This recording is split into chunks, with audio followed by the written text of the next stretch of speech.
Hey, if you're new to my channel, then consider liking and subscribing. It would really mean a lot to me, and honestly, it'd make my day. If you already did, thank you so much.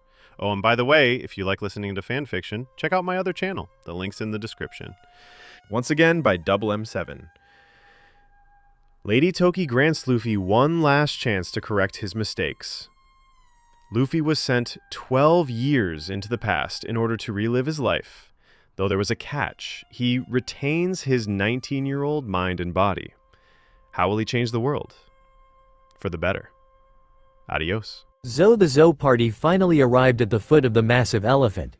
Thanks to Beppo's Vivre card and the speed of their masterful ship made by Frankie, the group, led by Galdino, were able to arrive at the leg of Zou in a matter of days. They tied their ship at the leg of Zou and used Galdino's wax to escalate themselves to the back of the ancient beast. "Oh man, I've never been on the back of an ancient elephant before," said Bonnie, jumping in glee. "You think this elephant is tameable?" asked Moji, who looked at the ever so shy Beppo, who continued to look around rather than answer Moji's question. He looked around to find Ohm shrugging his shoulder. The bear had been distant ever since they began their travel to Zou. Meanwhile, Monet left traces of her snow with each step that they took, so that she will know the way back to their ship. Just in case, of course. Once they arrived on the back of Zou, they found that they must have triggered some sort of an alarm, for a group of minks were there, ready to intercept them. "Who might you be, intruders?" A massive dog mink looked over the group with a vicious gaze. He brought along his loyal companions to intercept the intruders. "Master Inuarashi, please forgive our intrusion, but we have come to give you important news." Beppo got in front of the group, kneeling before the ruler of the day. Bonnie looked at the sky and found that it was nearly night time. A change was going to happen soon. Though with Beppo's words, one of Inuarashi's musketeers thought that it would be appropriate to stab the pirate mink for his insolence.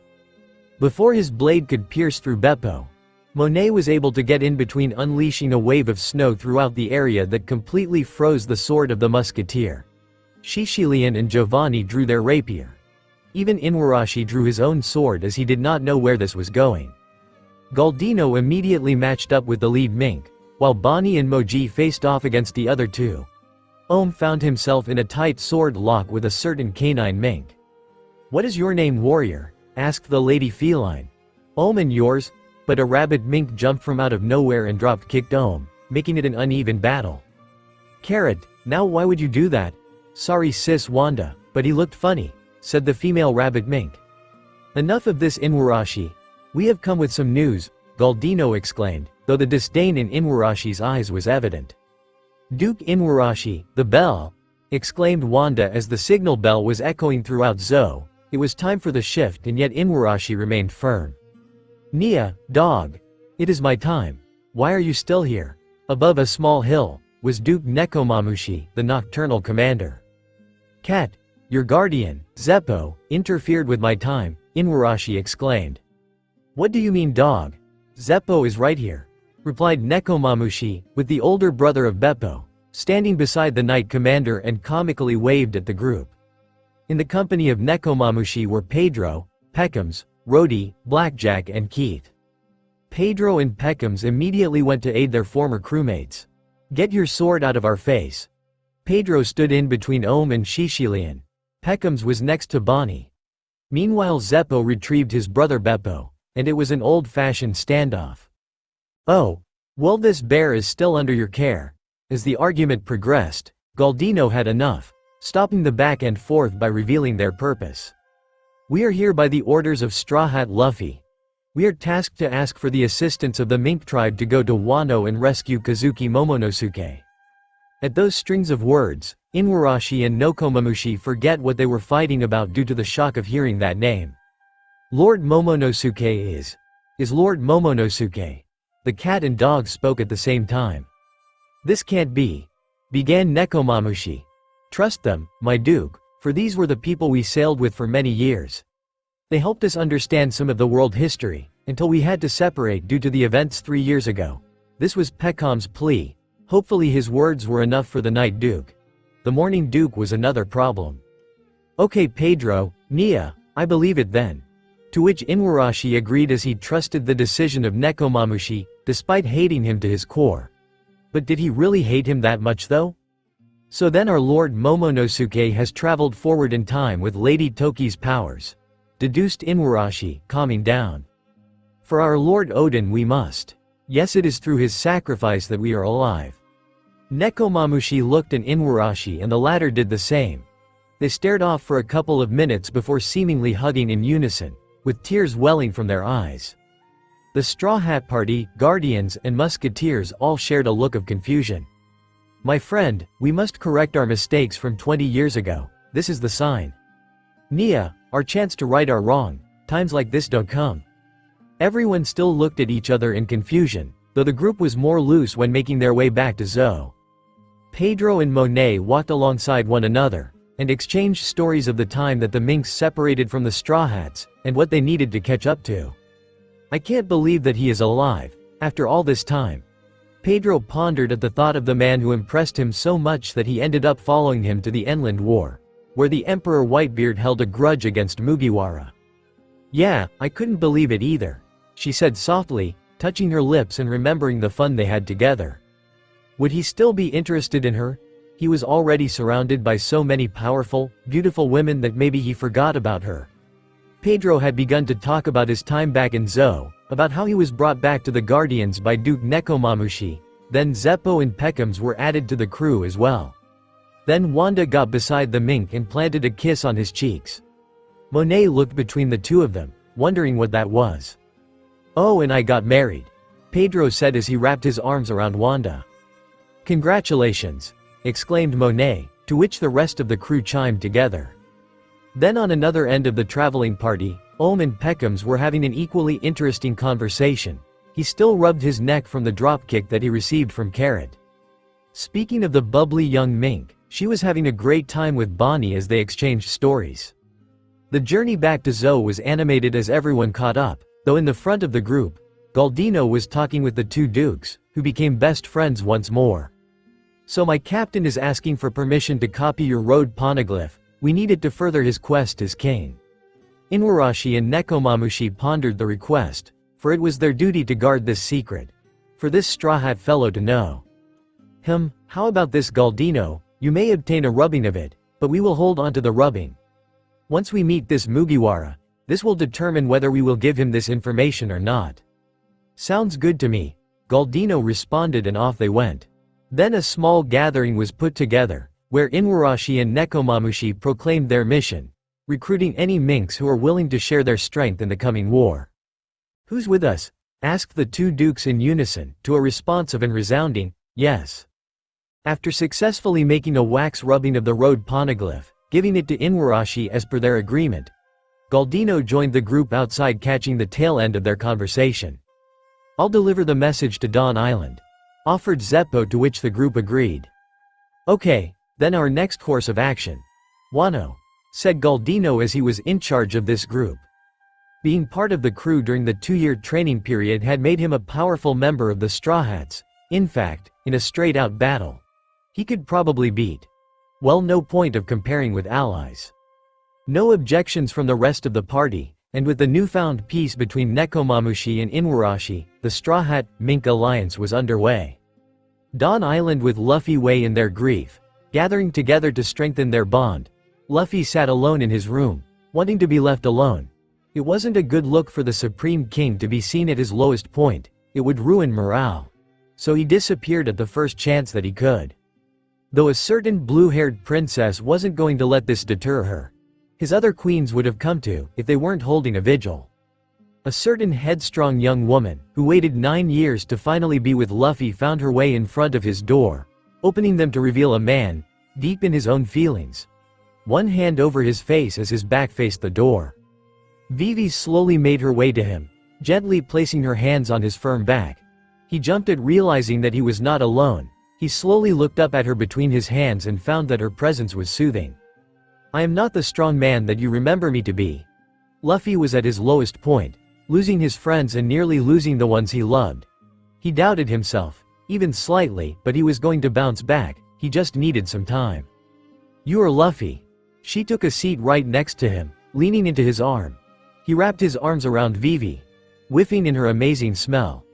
Her presence was soothing, and despite wanting to be left alone, he found her defiance to be welcoming. "You're more of a man by showing your feelings." For a moment they looked into each other's eyes, with Vivi getting lost in his chocolate-brown gems. Then, as fate would have it, Luffy leaned in and sealed the promised marriage between the two individuals. 9 years ago, she was but a child, and now, she has grown into a woman who's eagerly seeking a place in his heart. The kiss deepened to the surprise of Luffy. It seems like she knew what she was doing and Luffy let her take the lead. "Luffy, I have been studying a lot for this moment, but I did not think I could experience this with you. Kissing is different from what the books describe. I wonder if this will feel different too." Vivi then got a hold of his engorged member, feeling its girt as she caressed it through his clothes. Vivi studied hard for this moment, looking through countless of smut writing and sexual stories to prepare herself. And now it was time to put her knowledge to practice. So she parted ways with his lips, going down and removing his shorts.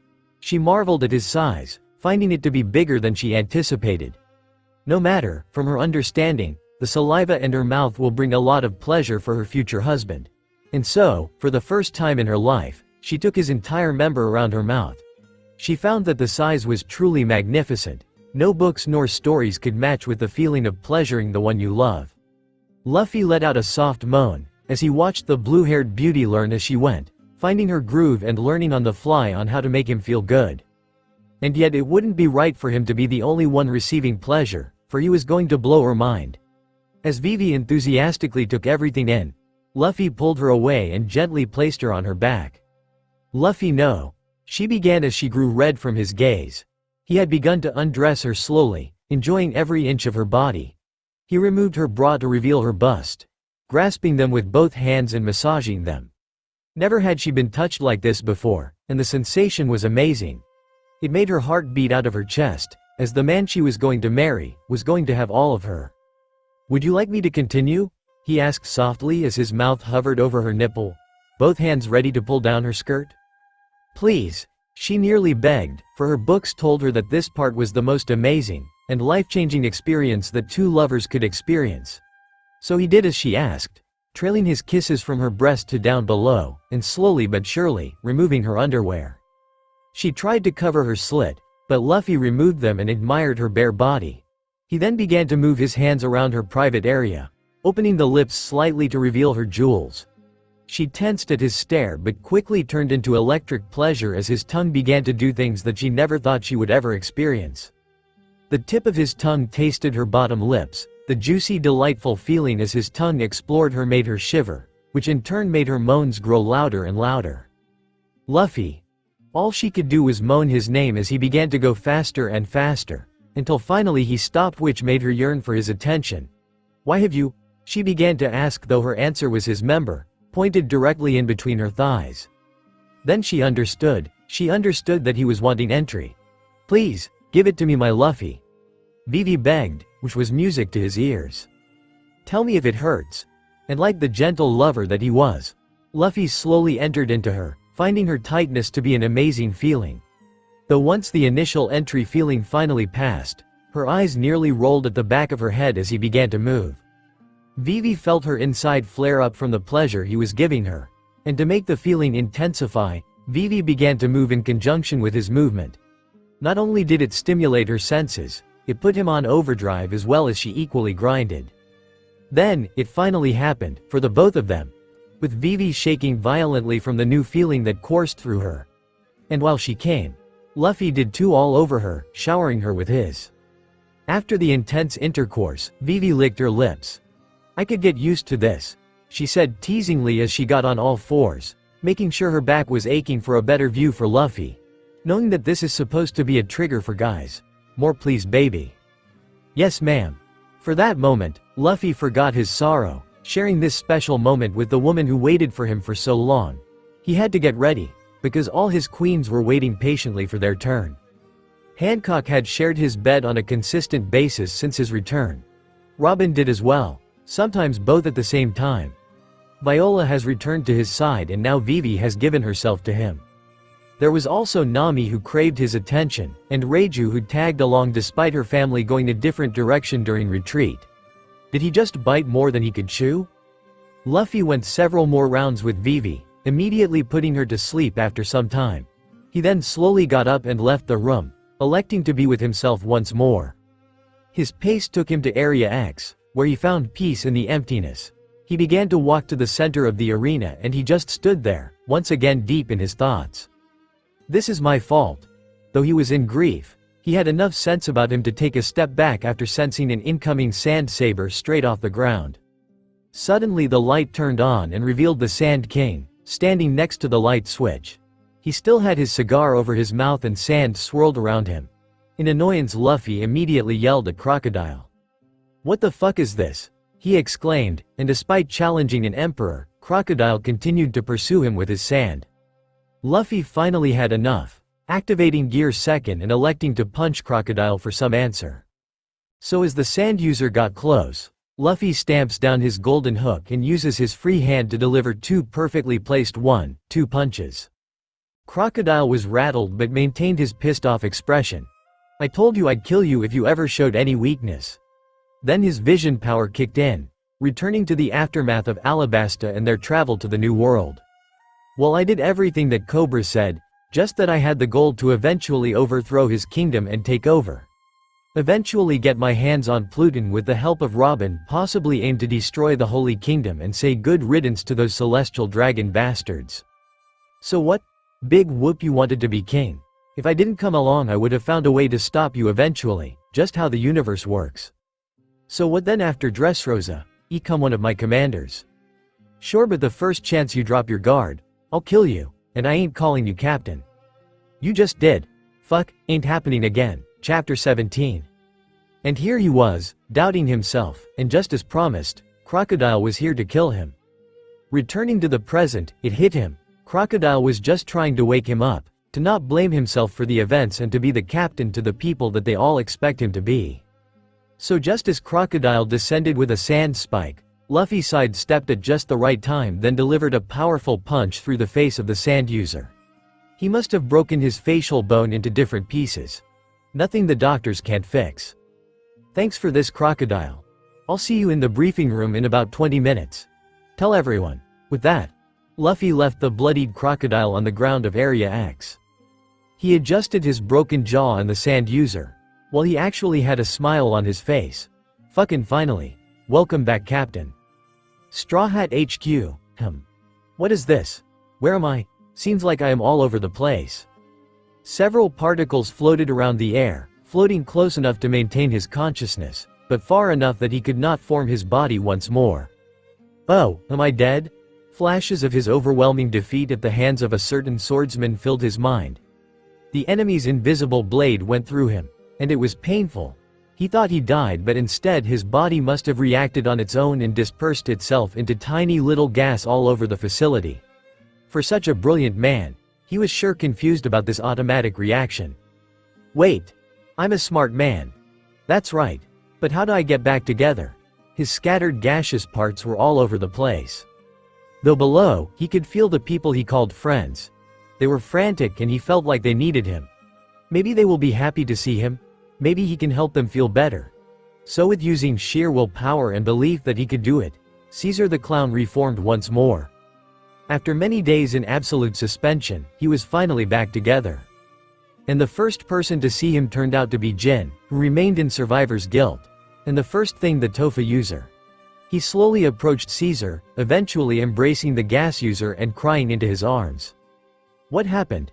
He asked weakly, to which Jin looked him in his eyes. Then Caesar realized that it would not be good. The news will be heartbreaking, just by looking into Jin's exhausted eyes. The red-haired, Straw Hat Alliance returned to base, wildly dejected from the loss which they had sustained. The red-haired pirates, which were led by Ben Beckman, Usopp, and Lucky Roo, were all not their usual self. Their captain ordered them to retreat, and retreat they did. Where is Buggy? Zoro immediately noticed that Buggy was not there, to which Shira and Daz shared a look. He said he needed to meet someone, so he took a dingy and went a different way. Shira then looked around and noticed that his friend was not around. Hey, you know where Satori is? This time it was Zoro who had that look on his face. The people began to filter in, catching each other up on the events. Ben found the addition of the Big Mom pirates to be a surprise, but expected as he knew Luffy would be able to do it. His captain believed in him so much. Oven and Daifuku had their arms crossed as they watched the people enter the base, still unsure of what their status was within the Straw Hats. There were now literally hundreds of people within the confines of the Straw Hats headquarters, or what's left of it after Teach went through it. 4 Yonko crews were within the facility, along with 2 warlords, 2 former emperors, a marine admiral and 1 current emperor. On the top of the most prominent people present were from the red-haired pirates Ben Beckman, Usopp, and Lucky Roo. Whitebeard pirates which had Whitebeard, Marco, and Vista. Formerly the Big Mom pirates which had Cracker, Oven and Smoothie. Last are the Straw Hat Grand Armada, which excluding Luffy, had Katakuri, Mihawk, and Hancock. The crowd in the entranceway began to disperse, as Ben wanted to speak to Luffy as soon as possible. Next to arrive were the giant pirates, finally free from their bondage from Teach. Outside the facility, Moria and Frankie were the first to greet the new arrivals. "Thank you for what you did, Moria," was the first thing Haruden said, to which Moria simply nodded, although still holding a grudge with himself for letting everyone die. "Thank you, Moria." Lily and Stomach immediately shrunk to normal height and gave Moria a tight embrace. Meanwhile, Frankie found this sudden change to be fascinating. "Whoa, that was super amazing. Would you mind it if I take some blood samples? The shrinking could become beneficial for our giant friends," Frankie offered, to which Lily looked at Haruden, who nodded his head. "This is one of the people involved in making our masterful vessel. Go on, Lily, let the man get some blood samples," to which Lily nodded her head and went with Frankie. "Now then, friend Moria, what is new with you?" Haruden plopped down on the open field, where the Straw Hat HQ rested. They would not be able to fit within the confines of the headquarters as when it was made. The giants were off with their own adventures. "Finally, some time to rest," commented Broggy as he laid flat on his back. "Aye," said Dory while plopped down on the ground, causing a minor quake. The rest of the giants began to sit or lay down from exhaustion. "There's a lot that happened, where do I begin?" And Moria began to catch up to the giants on the current events of the Straw Hats from his perspective. He only knew so much from being undercover with the Blackbeard pirates. About halfway through the story, Ace went to speak with Moria, with Ace extending an olive branch for being so harsh. "Sorry about what I said, it is not your fault." Ace extended a fist for Moria to bump. "Yeah," responded Moria and bumped fist he did, "we'll take care. You too." With that, Axe disappeared, with Perona and Deuce following on his trail. "He's a new guy, isn't he?" Haruden asked Moria. "Captain's brother," replied Moria as he watched the fire logia leave. "Anyway, back to where I was." Later that day, the party that consisted of the Marine Deterrent Party finally arrived, battered and bruised from the battle they just had with the Marines. In real time, seafarer travel is slower than through a mirror portal. Speaking of mirror portals, Brulee's range had grown tremendously, that she could traverse through leagues of ocean in a matter of an instant. Her fruit ability awakened without her knowledge. It was truly through necessity. Kuzan left right at their arrival, passing them without even a word. Shiki raised an eyebrow but let him go without a problem. Something for later. The Golden Lion and World were immediately rushed to the med bay, where the doctors of the Straw Hats were working overtime. Even Marco and Law were working double shift, electing not to sleep in order to care for the patients. "Right on time, we are going into a meeting."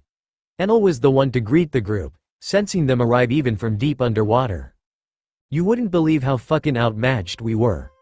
Bullet shook the hands of the Thunder Logia, to which he returned. They knew each other well in level 6 of Impel Down. "They were too strong. Did it give you guys enough time?" asked Guild as the group began to make their way to the meeting hall. "Just enough, but they were fast, getting to Whole Cake Island faster than anticipated." Enel stretched his tired muscles. After all, he had to fight with Admiral Kizaru. "If we had a bigger team, I suppose," added Magellan, for they were severely outnumbered, but for the job they were asked to do, they did well. Though their conversation was put to an abrupt halt as they entered the meeting area, where there were hundreds of seats around a half-dome-shaped stage. On the stage were Whitebeard, Mako, Katakuri, Mihawk, Hancock, Ben, Usopp, Smoothie and O make an appearance. "You big idiot." From behind them, Bakura had run to embrace Guild. The two shared a moment and the rest left them alone. "Tanaka and Dice, they are.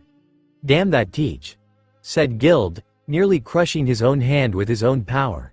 His blood was boiling immensely from the news. "Warden, you did a shitty job." Crocodile hobbled over from behind them, limping as he had just received a beat down from the captain. Instead of getting mad, it was surprising to see Magellan and Crocodile share a laugh. "What happened to you, Crocodile?" And the two walked to their chair, talking amongst themselves. Bullet then sat beside Frankie and Caesar. "Hey, what's up?" Bullet had been cooler ever since his return to his prime. It was only natural he tried to act his permanent new age. "A bunch of our friends were killed by Blackbeard." That caused Bullet to open his mouth in shock, then anger. "I died. And now I'm alive." Caesar added. I got it. Shaki had stumbled into the meeting hall with an IV running through his veins. Even Burndee was with him as neither man was going to be kept down for the meeting. Little by little the room began to fill out. Even Jin and Kuro were in attendance despite the doctor's orders. Jem in particular kept his eyes down, guilt completely overwhelming him. He hasn't had a decent night's rest because of being hunted by them. The memories. Brooke sat beside Jem coming up with the best way to cure his hurt soul. Maybe he would have to go in and combat his guilt. He could do it, but it would be up to Jem how he wants to carry this weight. Usopp and his father had a nice little reunion, with Usopp giving his dad a hard time at first, but eventually introduced his Kaya to the old man. He then asked about his mother, who is also doing well, but currently in a safe zone, where the civilians were being kept. Jinbei had joined Arlong as the rest of the C Unit were immediately sent to Atlantis, to reinforce their protection. Laboon and Sarume could only do so much if there was ever an invasion plot. Aladdin and Praline led the charge. Jinbei would catch the strongest fishman and steal looks at Brule, who sat with her siblings, Broy and Galette. Bluno, Khalifa, and Kaku hang their head down at the loss of their friend. Bluno took it specially hard, though everyone knew that Lucci would go ballistic with the news. Though more pressing was learning the killer of his parents, Stussy. Virgo was sitting along beside Nougat and Blamenco, exchanging some happy story to lighten their mood. Sanji was with his wife, Pudding, as they sat along the bleachers, quietly leaning into each other for strength. Despite his low point of grieving over his mentor and father figure, Pudding remained with her husband, loving him no matter what. Mind you, they've only been married for no more than a few days. As far as the Kid Armada goes, well, everyone left but Bartolomeo, Killer, and Kid. With the former commander now sporting 2 bionic arms. For after his cauterization, Frankie immediately made him 2 new arms which would work in conjunction with his abilities. Why did he help the enemy? Well, it was Captain's orders, and now they were part of this world-changing meeting. Looks like the captain had plans for them. Vista slouched on his seat and beside him was Jozu. Both commanders were still at a loss for words at the loss of their comrades. For many years they sailed the seas together, and Teach put a halt to it. Cracker sat by Zoro, Wiper and Baby 5, with the latter stealing looks at Beeg and Chiffon. She was having baby fever. Morgans remained standing, enjoying the content of the room. This was enough to combat the world government, he knew it. Mont d'Or stood beside him as they exchanged story ideas. Finally, right on the dot of when he said the meeting was going to begin, the man himself arrived, situated next to Hancock. Everyone, and that means everyone, kept their eyes glued to the Straw Hat Man, whose overwhelming aura was unquestionable. Hancock, Vivi, Robin, Reiju, Viola, and Nami all had the same reaction at the sight of him, immediately turning flush with all of their heart rate escalating. He commanded attention like the king that he was, and on his side was Enma, his new and mysterious weapon that found him when he needed it the most. "Let's start," Luffy said, and as they waited for him to speak, the entire room felt it, his overwhelming conqueror. He was angry but calculated, and he prepared himself to address the world powers within the room. At nightfall on the land that was once known as Whole Cake Island, Charlotte Linland perished from the ancient weapon known as Pluton. Somehow, they obtained the blueprints for the world-shattering weapon that destroyed even Whitebeard's land. The Charlotte family grieved for their mother, but it was time to move forward with the changing tides. It was in their mission to free themselves of her wrath. Mission accomplished. While we were in Whole Cake Island, Blackbeard invaded this very headquarters and killed our comrades. Friends. Family. The last part in particular hit several people hard, as they let tears stream on their faces. Whitebeard could not contain himself as he let his emotions hang on his sleeves. Then earlier I learned from the red-haired pirates, that Shanks has remained behind for everyone.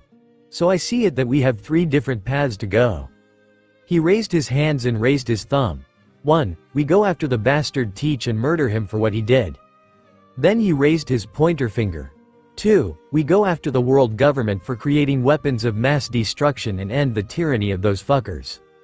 Then he raised his middle finger.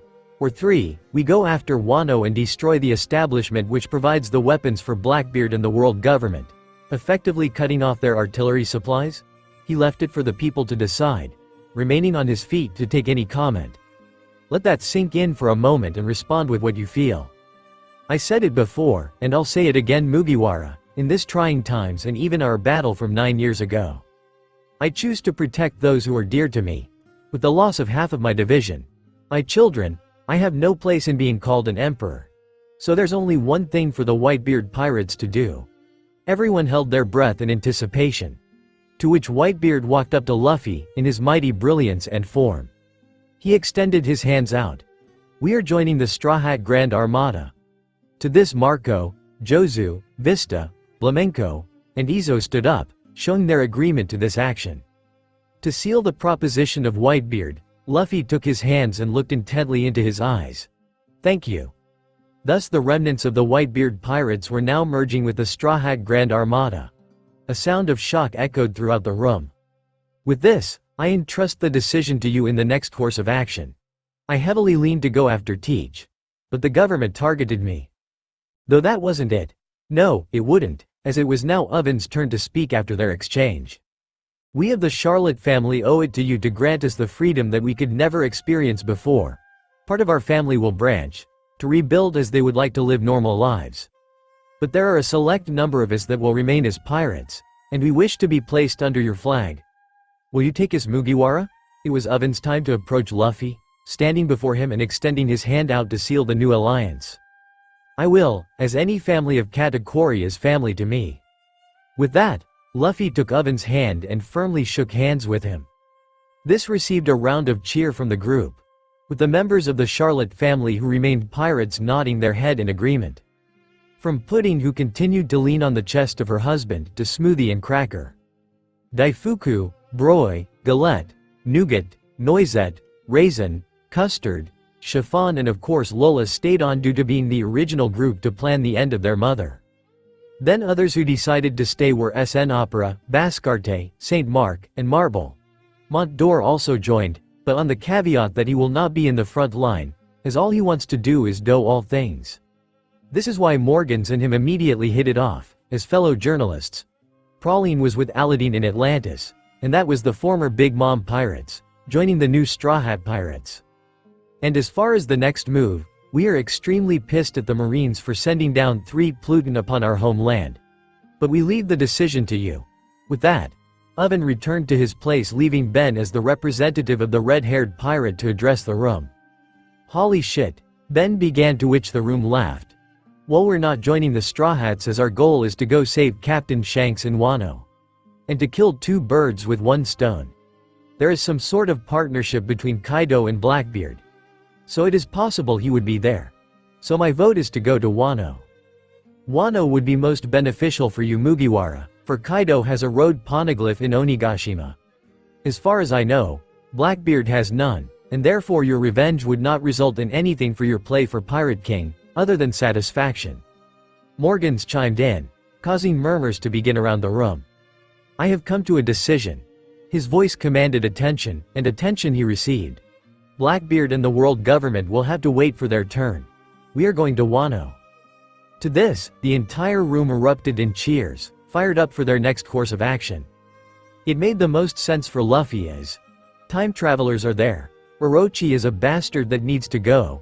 Oppression is widespread throughout the land, and Shanks will be executed if they don't come. This time he was not going to make the same mistake. This time he won't let anyone out of his sight. For this time, well, this time Luffy was going to bring the entire Grand Armada with him. Dawn Island. Night, a party was thrown in celebration of the life of their loved ones, and the new dawn that Luffy would bring.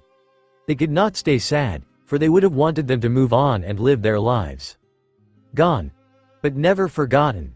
A certain orange-haired young lady found peace and solitude, for on the top of the former entranceway of the Straw Hat HQ, Nami sat alone, thinking to herself about the events that transpired.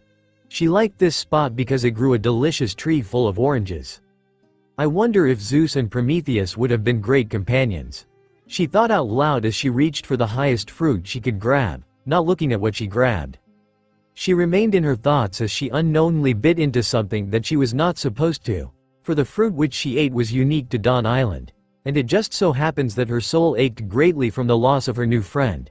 And after biting the tasteless fruit, and spitting out its bitterness, the essence of the fruit transferred itself to her, and immediately her center glowed, shining through the night. The group on patrol immediately went to investigate the bright light and found Nami on the ground, passed out from exhaustion, the scouting party included.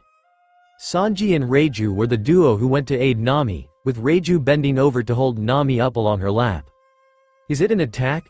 asked the pink-haired woman. Though Sanji began to investigate, picking up a unique-looking fruit that could only mean one thing. Then suddenly, from behind a tree, a small thundercloud and a small flaming orb emerged, freshly created from the soul of Nami. "Hi, I'm Zeus," said the cloud. "I'm Prometheus," added the flaming orb. "And Nami-sama is our creator," exclaimed the two newly manifested homies. To which Sanji and Reiju shared a look. Then Nami began to stir awake from the lap of Reiju, and saw both Zeus and Prometheus, the manifestation of her soul. "How do you have the power of Big Mom?" asked Sanji. She came to a realization that this was indeed a reality, and once more, Nami fainted. For on the lap of Reiju, was the new holder of the soul fruit. Sabaody Archipelago. On a certain Grand Line location, where rookies flood the archipelago, two former crewmates sat in front of one another, sharing a drink like the old days. They sat within Shaki's rip-off bar, where the baddest of the bad sat around and had drinks. News of the death of Big Mom, along with the fall of Whitebeard's power, has sent the world into turmoil. With that power vacuum, pirates tried to fill the void. So, Shanks is in trouble, huh? There were no smiles shared that day between the old companions. Really, that idiot sacrificed himself to save everyone. Buggy took a shot from his drink, he then filled himself another. I see. Really then got up and left the room. Not once did Buggy look up as he continued to down his shots. Really then returned to the room, with his double-edged longsword. "You ready, Buggy?"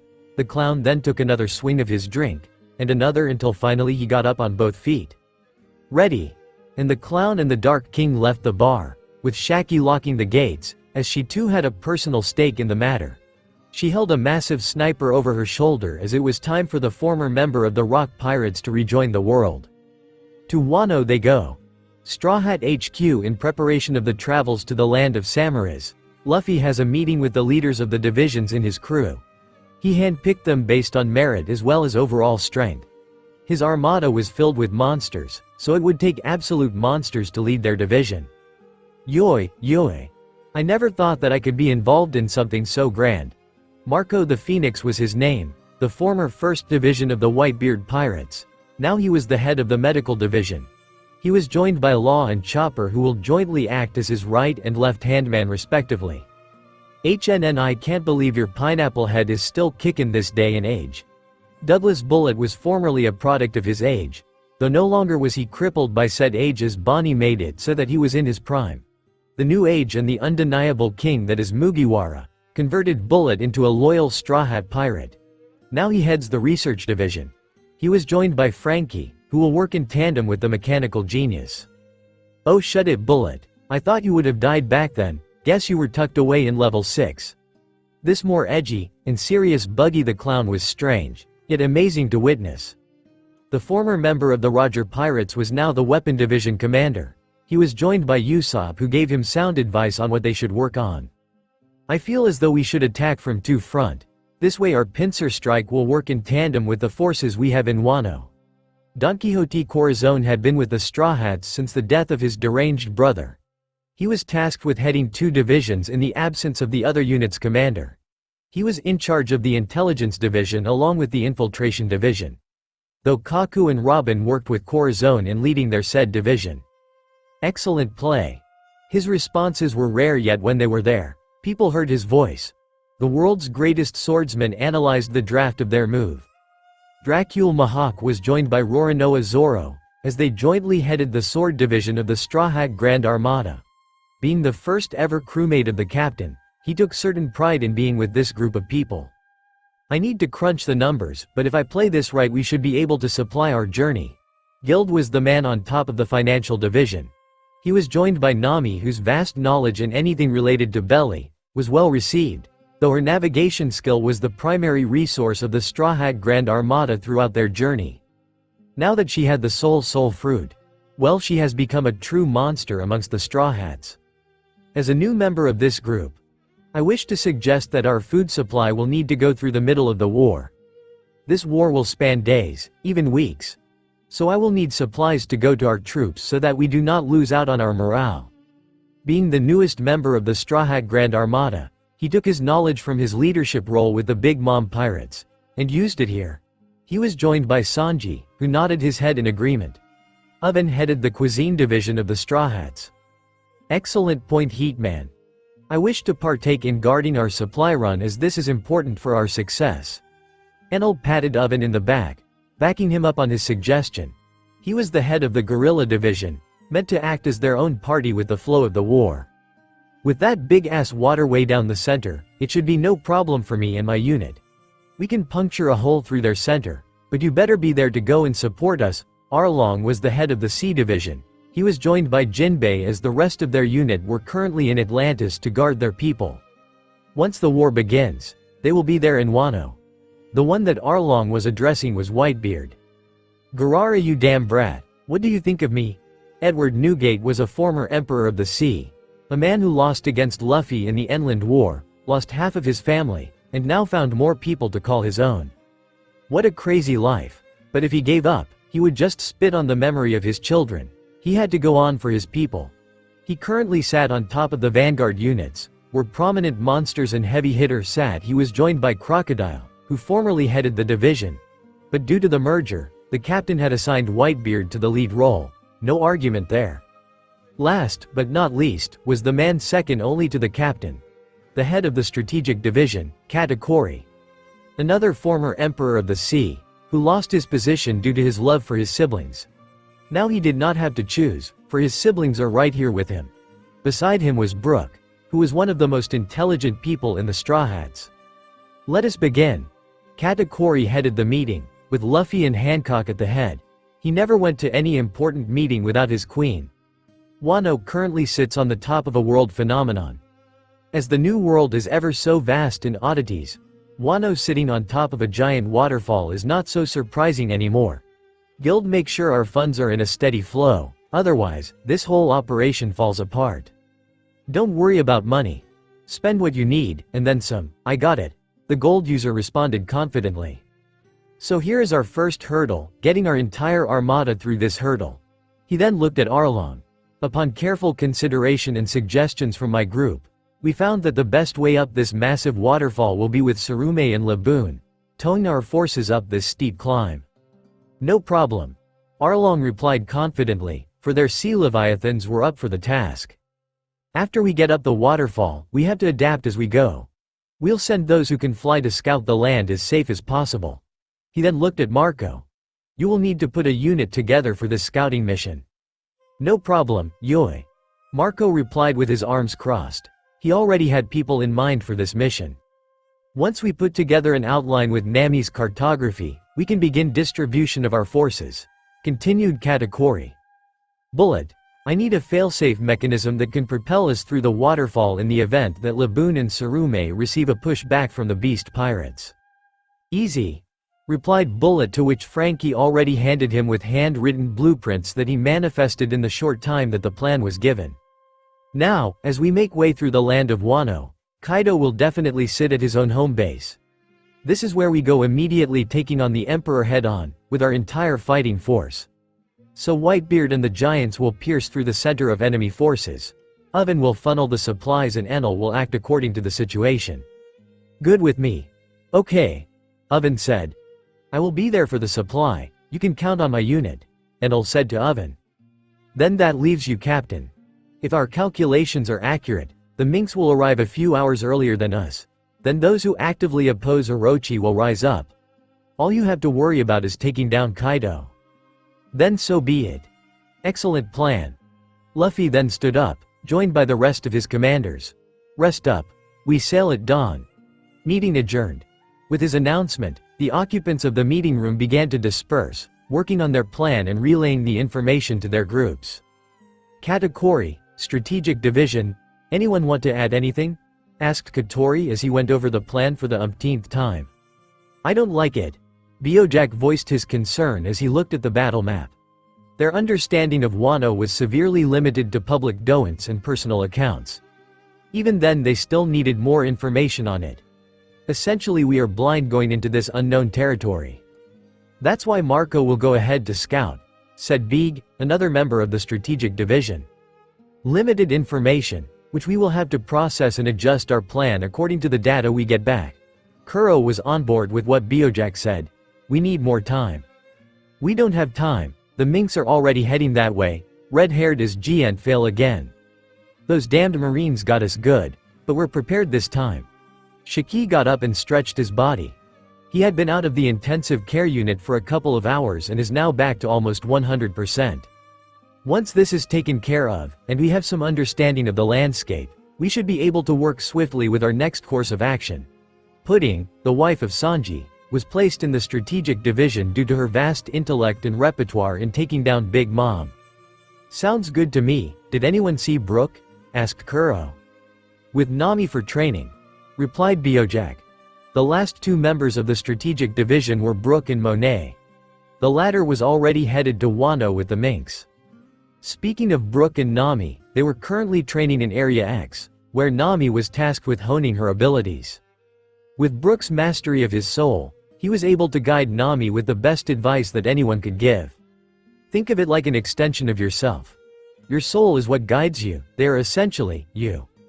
Nami paid attention while Prometheus and Zeus played around her, chasing each other like two little children.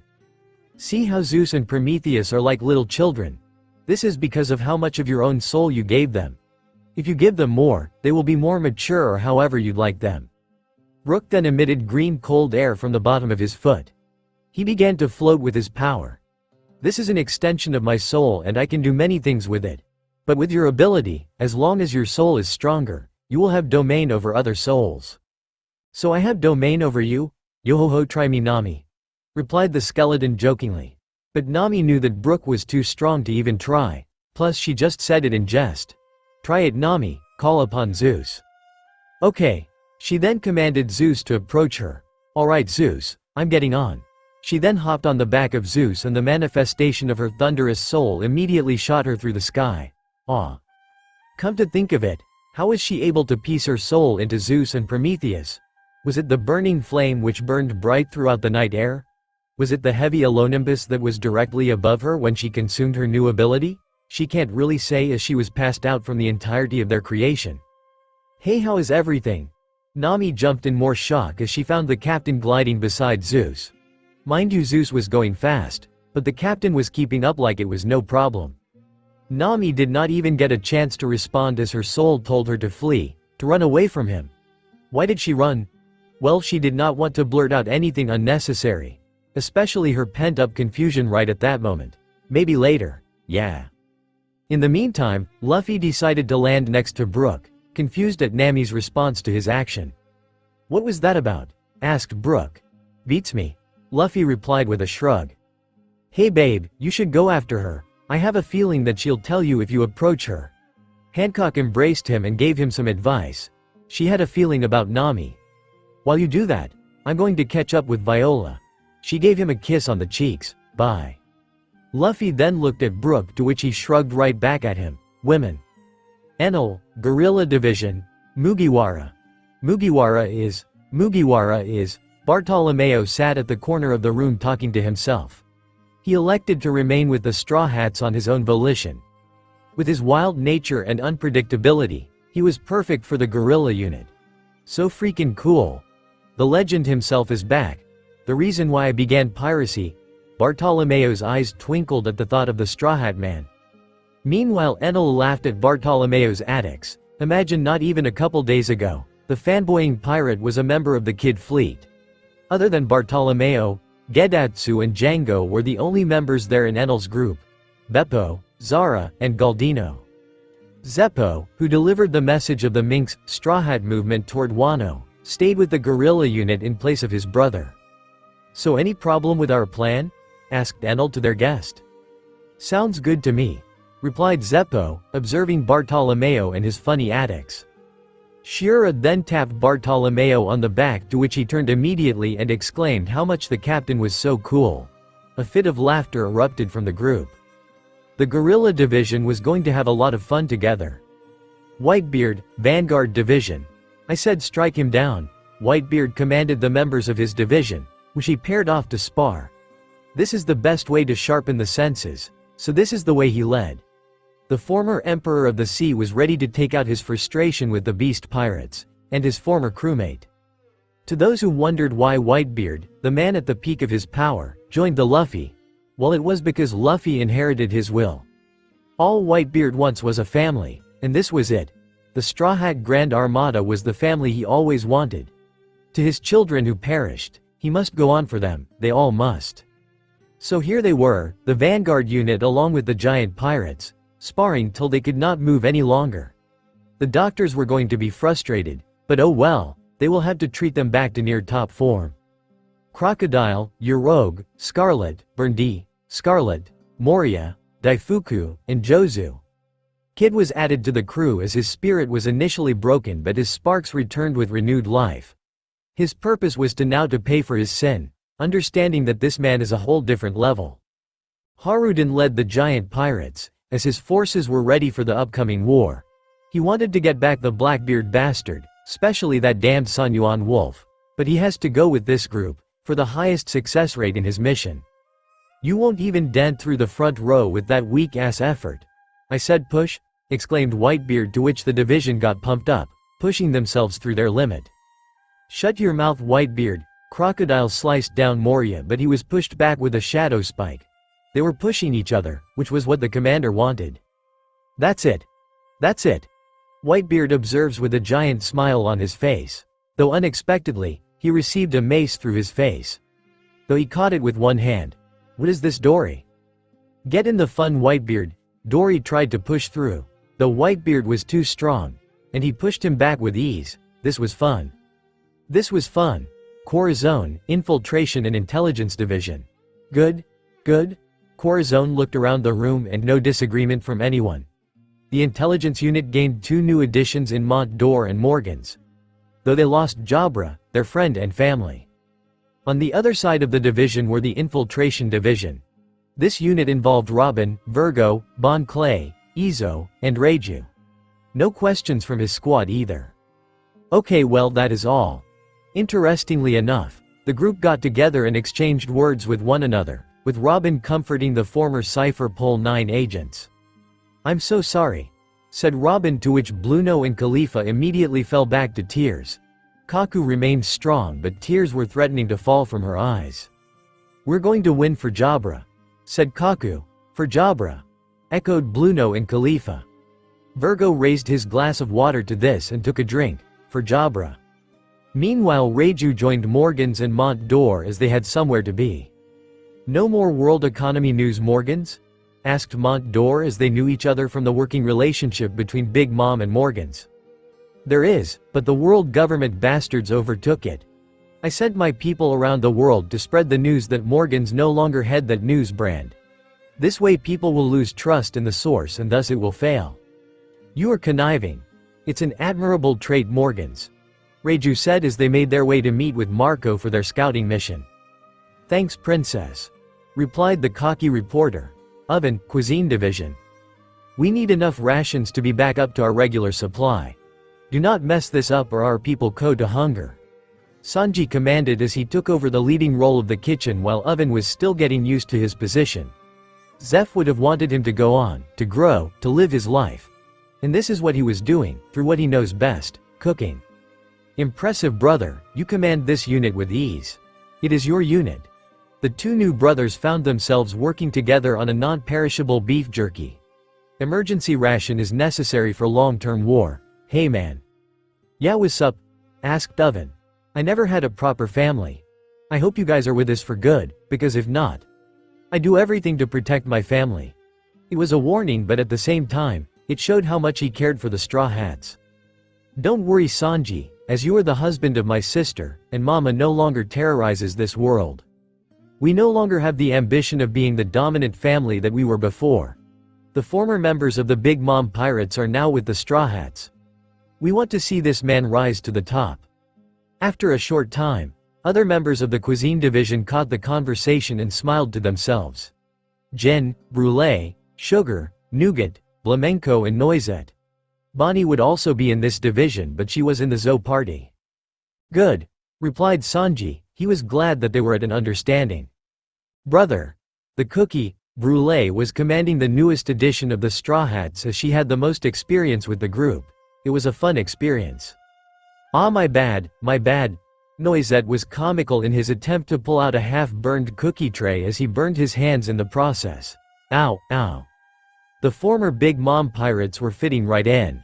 Mihawk, Sword Division. The clash of swords sparked in the air as Mihawk and Zoro exchanged strikes. The Black Blade Yuru collided with the three sword style. Excellent Zoro, your craft has improved since the last time we fought. Despite the serious exchange between the two, Mihawk couldn't help but admire his student's swordplay. Can I tag in yet? For their training, the sword units were going in and out of exchanging strikes with Mihawk. Him against all of them. Ever since Zoro got in, he has not tagged out. Kabaji was trying to get some reps in too. Daz and Ohm were currently with the Wano party, which left some prominent fighters in the sword division of the Straw Hats. Impressive. Smoothie licked her lips as she watched Zoro's movement. Other than the Vanguard unit, the sword unit has some real powerhouse whose sword mastery and other skills were perfect for this division. Cavendish, Raisin and Killer stood together, analyzing the movement of the two fighters. Despite his massive experience with the Whitebeard Pirates, Vista found that Zoro was indeed better than him already, and at such a young age at that. Then the unthinkable happened as Mihawk leaned back to dodge a strike. The tip of Zoro's blade grazed the strongest swordsman. "AHA!" exclaimed the one-eyed warrior, though he was pushed back by a hilt bump over his head for letting his guard down. After all these years, he was finally able to draw blood from Mihawk. "Well done Zoro," called out Cracker, to which the group agreed. Though Smoothie was visibly drooling over the green-haired man. What was that all about? "So as per our agreement, what is it that you were waiting for telling me?" It had been years since he promised Zoro this secret that he would only share if Zoro was able to cut him. Now was the time, but how will he take it? "Okay Zoro." He then looked at his other division personnel. "Take a 15, we'll pick back up after." He then began to stroll away from the area, where Zoro followed him. He was filled with smiles as he was finally able to defeat his teacher, mentor. Now the secret that hung over his head for many, many years. "Zoro, your childhood rival and friend is alive and is currently in Wano, that is all." His mood suddenly shifted, for once being hopeful, now he was enraged. Kuina is alive. Bullet, Research Division and Buggy, Weapons Division. "There's so many damned pacifista parts that it's like a wonderland," Bill exclaimed. The former member of the Cypher Pole Aegis Zero was brought in by Katakuri for being interesting enough. He could be a spy for the world government, sure, but in the event that he dies. "Check this out." Usopp pulled up a detached arm of the pacifista and wired some things together, causing the beam to activate. The arm fired a beam which was caught by a shield for Baby 5. "Hey, be careful," exclaimed Baby 5 as she reverted back to her human form.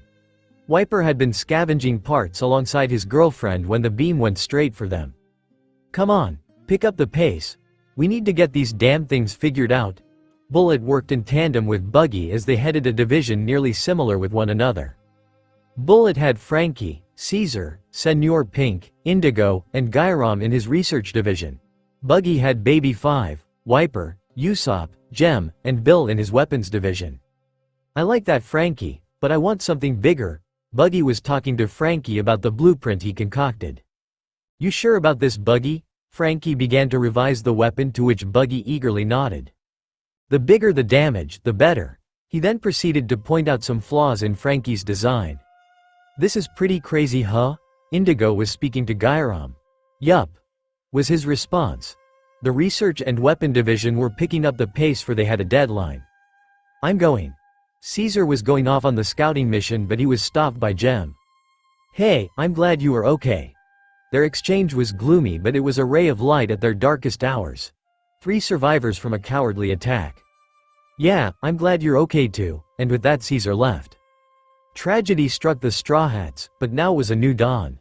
Arlong, C Division, yes. No. Yeah. Sometimes in the next few days. Freaking Aladdin better be there. Arlong was having a friendly banter with Aladdin, who stood guard in Atlantis Island. The only person with him was Jinbei, who was present during the meeting, so there wasn't much to talk about. Though what he was doing was information to the rest of the party through the communication Den Mushi. He hasn't used a mirror device in a while. Wonder why. So how were your adventures with the Straw Hats with Hancock as your captain? Scary, that woman is scary, replied the second strongest fishman in the sea. For him to say that. Well, she was a demon. How is Atlantis? Wonderful, our people are living together with humans for the first time in the history of our race. Just as Queen Otahime predicated, there was a lot of disdain and animosity from both sides. But the children don't see race. So the children taught their parents that race is learned, and that there was no place in our society for it. Wow, who knew? Well, our children are our treasure. Jinbei then joined Arlong on the overlooking hill that faced the sea. Arlong and Jinbei remained quiet for a moment. I strive for a world where my children can live in harmony. Me too. Who would want to have children with you? Teased Arlong, to which Jinbei countered with, oh yeah, where is yours? Jinbei then recognized the look in Arlong's eyes, and immediately he ran, with the saw-toothed fishman chasing after him. For this remained a sensitive subject for the saw-shark fishman, the subject of love. Guild, financial division. Similar to the other division head, Guild debriefed his group on what is happening. In his division were Nami, Moji, Bakura, Broy, and Galette. A surprising addition to the crew was Hawkins, who has been a great addition ever since his embarrassing defeat at the hands of the Arlong. He knew that it would be against his favor if he tried to rebel, so instead he will work with the Straw Hats, for the Straw Hats. To think you are one of the supernovas. Moji spoke to Hawkins, who continued to look into his tarot cards. I am. He replied. He revealed a Grim Reaper in his hands, which caused him to drop anything. This can't be. So I think that WCK in our ship repair. It will also provide more business for Tom. Bakura started off the debate. No, we need weapon parts. This way, all of our crew are well equipped. Ryo was another vocal addition to the crew, loving every moment with her new group. She used to hate serving her mother. Big Mom was insane. Nami will know the answer. Well, Nami is not here at the moment. She's with Brook to train her new abilities. Bakura contemplated her choices, but remained firm in her selection. Well, I'm still right. Marco, Medical Division. Marco had gathered his division together to give a briefing on the meeting. As he provided the conclusion in his current mission, the group were in agreement of the plan and continued on with their day. In his division were Law, Chopper, Knighton, Kureha, Hiralik, and Hogback. Kaya is currently with the Zo crew heading towards Wano. I'm telling you, if we increase the fluid intake, the body will recover faster. On the way out, Knighton argued with Hiralik on a protocol. If we do that, then how about other panels? You're going to throw it off. Of course, it was an exchange between professionals, so no ill will between them. Law remained along with Chopper as they wanted to get any more information they could with the new head of the medical division. As per orders of the higher up, I will head out to scout Wano. Hopefully my friend is there to help me if I get into trouble, but if not, in the event I don't make it back, Law, I would. You'll be okay, Marco. Ya. Law stopped him mid-sentence, turning around and leaving the room. See ya. He's right, you'll be fine, then we can exchange trade secrets to better help our crew. You're right, thank you Chopper, Yoi. He went outside of the HQ, where the giants were currently set up for camp. He joined the people he called for the mission as he would need people who could fly. Reiju of the Infiltration Division, Mont Dor and Morgans of the Intelligence Division, Caesar of the Research Division, and Nami of the Financial Division. Speaking of the new wielder of the Soul Fruit, well, she was flustered. You okay? Asked Marco as he majestically transformed into his phoenix form. Meanwhile Nami, who manifested Zeus with her Kleem attack, got on board of the floating cloud to prepare herself for their journey. Hey you there, Yoi? Marco followed up his initial question as Nami was stuck in place, drooling over something. Nami? But Nami was elsewhere. Earlier, Nami sat alone in her room, where she heard a soft knocking on her doorway. She remembered her earlier encounter with the captain and Brooke. She learned a lot about her newfound ability, but something was missing. She wanted more from the captain, who did not give her what she was searching for. Back to the soft knocking, she immediately went to her door and opened it, finding her beloved captain on the other side of her door. He had a perplexed look on his face as she leaned against her door. Hi, he said with a smile, though a bit confused at why she was in such a hurry. Hey, she replied, her heart beating rapidly from being so close to him. The man who she fantasized for so long, her perfect man. It was Luffy. So I wanted to check on you and how you were doing. You left in a hurry earlier. Oh sorry. She dazed for a moment, starstruck by his presence. Oh my, Captain, where are my manners? Come in. Luffy obliged following her request. She then led him to her bed where they sat alongside the edge of it. You can tell me anything Nami, before I am your captain. I am a man who cares for you. She contemplated his words, and felt that he meant everything he said. So she will tell him what she felt. Captain Luffy, call me Luffy as we are in the confines of your private space. Wow, he felt so mature with his word choice. Okay, Luffy. I feel as though you still see me as the young girl that needed to be saved all those years ago. I feel like you don't see me as a woman. Luffy, thank you for all you do for me and my family, but I feel like you will never see me more than a friend. Oh. Luffy contemplated her confession. He cared for her deeply, even in his normal timeline. And seeing her like this, revealing her vulnerability and yearning for love from him, well, it made him happy. For he did not pursue her in fear of rejection, as she was already involved with others. Did she mind? Nami, thank you for telling me this. He then leaned in a little bit closer to her. He gently grabbed her hands and placed it on his chest. Please use your newfound abilities to get your answer. Nami nodded her head, pulling a small strand of the captain's soul. She found that all she could feel from it is love. And it wasn't just any form of general love. It was. Well, it was for her. Now she would not invade anyone's soul with their permission, so for the captain to grant her access to his. He truly does, well, love her. He looked into her eyes, waiting for her response. I do. He reiterated his true feelings, verifying out loud how she felt about the young lady before him. If there were any complications later, he would just deal with it, but for now, he wants to be in the moment with Nami. He waited for her response and found that, well, she cared for him as she jumped in his arms for a tight embrace. You have no idea how long I've wanted this. She broke the embrace and stared into his eyes. Her orange locks slightly covered her face. Beautiful, simply beautiful. Why? You could have been with any man you wanted. Well, I wanted you. And with that, Nami leaned in for a kiss, sealing their bond, revealing how she truly felt. He led the way as she let him explore her. Luffy knew how to make a woman feel like a queen. Would she finally be part of his court? Will she be his queen? He broke the kiss for a moment, looking into her eyes, and Nami, oh sweet innocent Nami, removed the clipping on her bikini top, revealing her ample breast. Are you sure? Luffy did not want to force her into anything, but damn, she had an amazing set.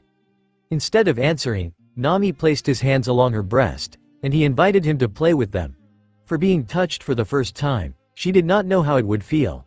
But now that it was happening, and he was touching her in her vulnerable area, it felt so good. With her invitation, Luffy decided to lean in and taste her. He engulfed her nipples in his mouth and began to toy with them, squeezing her breast with both hands as he played with them. In Nami's pleasure, she did not expect her primal instincts to take over and reach for his rock-solid cock. She took her hands back from the initial shock, but she wanted it. She wanted this. She wanted to be so close to him that there was no way to deny their love. So per her wish, Luffy then moves to her jean pants, removing them slowly and revealing her bikini bottom. They were the same color as her top. As he pulled on the two strings that kept the tiny attire attached to Nami's body, he kept looking into her eyes as he slowly made his way from her thighs to her lips. He began to play with it slowly and observed her reaction to his movement. Luffy moved along as she reacted, finding her rhythm and working with her to achieve maximum pleasure. Then, she began to become more and more moist in between her thighs. Luffy removed his hands and removed his own shorts. They were going to do it, it was going to happen one way or another. And Luffy, knowing that Nami could be very flexible, pulled her in. He was standing while he spread one of her legs over his shoulder. He then slowly entered her, causing Nami to yelp in a slight jolt of pain. It was her first time, yet her body knew what to do as she began to move back and forth along his member. Her wet juice continued to cover him as each movement brought Luffy closer and closer to climax, and Nami felt like she must have hit her high note so many times that she already lost count. As their exchange continued, Nami's soul was at its happiest, sharing this moment with the man she loved. And in her new homies rushed in to see what their mother was so happy about. Well, Zeus and Prometheus turned right back out at the sight of the captain's butt. "I told you, Prometheus," teased the bubbly thundercloud. "Shut is Zeus," exclaimed the ball of flame, he was scarred for life. To this it caused a small giggle to escape Nami's lips, but Luffy decided to lift her up, causing her pleasure to escalate into new heights. He carried her entire weight while seemingly bouncing her up and down along his member. The position was enough for the both of them, as they let their pleasure reach its grand finale. Luffy then pulled out of her and began to jerk himself onto her, and Nami thought about what to do and decided to catch his load onto her breast. What a sight it was as he finished, with Nami covered in his thick white liquid. Present, Marco and the rest of the scouting group waited for Nami's response until she finally snapped back into reality. Her body still wanted more, but later. "What? Yeah, I'm fine." But in her mind it was not even 2 hours earlier when she caught the captain. Alright, off we go then. Marco was covered in his majestic blue phoenix flame. Reiju released her butterfly wings. Mont d'Or got on top of his book. Shiki floated. Morgans began to flap his wings. Caesar turned into his gas form, and Nami got on top of Zeus. And the Straw Hat Grand Armada scouting party was off to Wano. Kaido would have commanded his zombie minion to go out and hunt for the rebels. But as it turns out, his zombie was no longer available for service. For Joker had suddenly turned into dust before him, which could only mean one thing. "Worororo, looks like the fat lady sings." He then stood up and took a swig of his giant gourd, downing the entirety of the strong alcohol. "Mugiwara, you better show me something good." Around the monster known as the Emperor Yonko were King the Conflagration, Queen the Plague, and Jack the Drought. Then directly below them were the Flying Six, consisting of Black Maria, Who's Who, Sasaki, X-Drake, Page 1, and Ulti. Then the headliners, Numbers, and Gifters. Headliners were those awakened zone users who were next in line for the Flying Six position. The Numbers were giant beings which were too violent for their own good. Then the Gifters were common zone users that have yet to awaken their fruits. For without Caesar and his smile fruit, Kaido had to resort to trading weapons from Wano to obtain the zone fruits around the world. And now he held down a literal animal kingdom with so much rare creatures for him to pit against his enemies. Yes, Kaido was the Beast King, and soon he will become the Pirate King. Then there was one more person, the person in which was only second to Kaido in strength and merit. This person was. Previously, I am Shimotsuki Kuina, a loyal subordinate of the Kazuki clan. Please follow me to safety. On the back of this Kuina character was the blade of Lady Hiyori, Enma. Kinemon immediately trembled, as on his waist was Aim no Habakiri, the twin blade of Enma. This woman can be trusted, or she could have stolen it from Lady Hiyori. "Alright. Where to?" said Kinemon, still cautious at the new arrival. "To safety." And she slammed several smoke bombs before opening a contraption below her feet. "We must hurry." Present, Kuina led them through the puzzle that is located underground. It was intricate with many different passageways, but Kuina knew her way, for she has been in Wano for a little over a decade. "We're almost there, Lord Momonosuke, just hang on." Kinemon tried to comfort the young master. "I'm okay, Kin. I wish you would stop worrying about me so much." To this the group got silent, but it wouldn't be silent for too long as they finally emerged out of a giant dome, where all around were well-lit candles, perfectly symmetrical around the room. And in the back of the room, where it was most colorful, there was a lady wearing a kitsune mask who played a familiar tune. Momo was immediately intrigued, as this song was something he heard not even a week before. Well, at least in his mind. Beside the woman was a blue-haired samurai, whose eyes remained closed as his attire was pure black. He used his sword to keep himself up. But as the group approached them, the sleeping samurai was on high alert, drawing his blade and pointing it at the intruder. Coincidentally, the song of the young lady ended, thus leaving an ominous mood between the time travelers and the mysterious duo. "Lady Hiyori." He immediately took a knee in front of the masked young woman.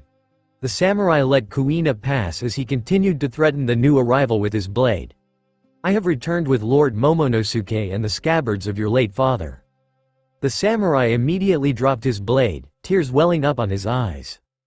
"Kin, Kanjuro, Raizo, Kiku, Lord Momonosuke." The man collapsed on the group on both knees. It has been so long. None of the scabbards nor the young lord recognized the man, as it was nobody they ever interacted with. The samurai recognized their confusion and finally revealed himself. "When you all disappeared, I had escaped to the forest where through my anger, I yelled into the heavens. I cursed, for I was not strong enough to protect our Lord Odin." He then stood up and approached Kinemon, smiling at him. "I am Denjiro, a loyal retainer of Lord Kazuki Odin. It has been a while, my friends." At his reveal, the scabbards immediately exchanged embraces, and Kanjuro, well, Lucci was already keeping tabs of the painter. He had been warned to watch out for him, and now he knew why. Just one more strike, that's all he needs, and he will call him out for his crap. Though another exchange occurred, as Momonosuke approached the masked musician, he slowly removed her mask as she continued to play her tune. As he removed her mask, it revealed a familiar person, and he immediately smiled. "Hello, little sister," said the much younger Momonosuke, though despite this being the case, he still saw her as a younger sibling. Momonosuke thought she would hug him. It had been a long time after all. But Lady Hiyori, through her pain for many, many years, decided to do the one thing that she knows best to her elder brother. Now at the tender age of 26, with being a full-fledged adult, Lady Hiyori delivered a dropkick from hell, sending Momo through the Shadowverse. "It has been some time, brother." Her tone was cold, but deep inside she was in pain. She wants to be happy for the return of her brother, but it was not a happy time. Momo was out for the count while everyone got situated around a round table. "So what is this hell that is now our country of Wano?" Kinemon asked immediately, with Kuina and Denjiro tensing at the question. Momonosuke was placed on a soft bed after being knocked out by his younger sister. So the people of the round table were Lucci, Kuina, Hiyori, Denjiro, Kinemon, Kikunojo, Reizo, and Kanjuro. After the death of my father, Kawamatsu took me to safety, ensuring that I was not captured by Orochi and his people. Meanwhile, Kaido overtook the land of Wano and made it into his personal weapon factory. He has used this country to produce state-of-the-art weaponry that he uses to exchange for the rare and powerful zone-type devil fruits of the world. Lucci was listening, yeah, but he found this information to be particularly useful. He also determines his crew base on strength. Even better, thought Lucci as his plan was coming into fruition. As far as the current shogun of Wano, Orochi leads through fear and deceit. He has kept the country poor and hoarded all of its resources.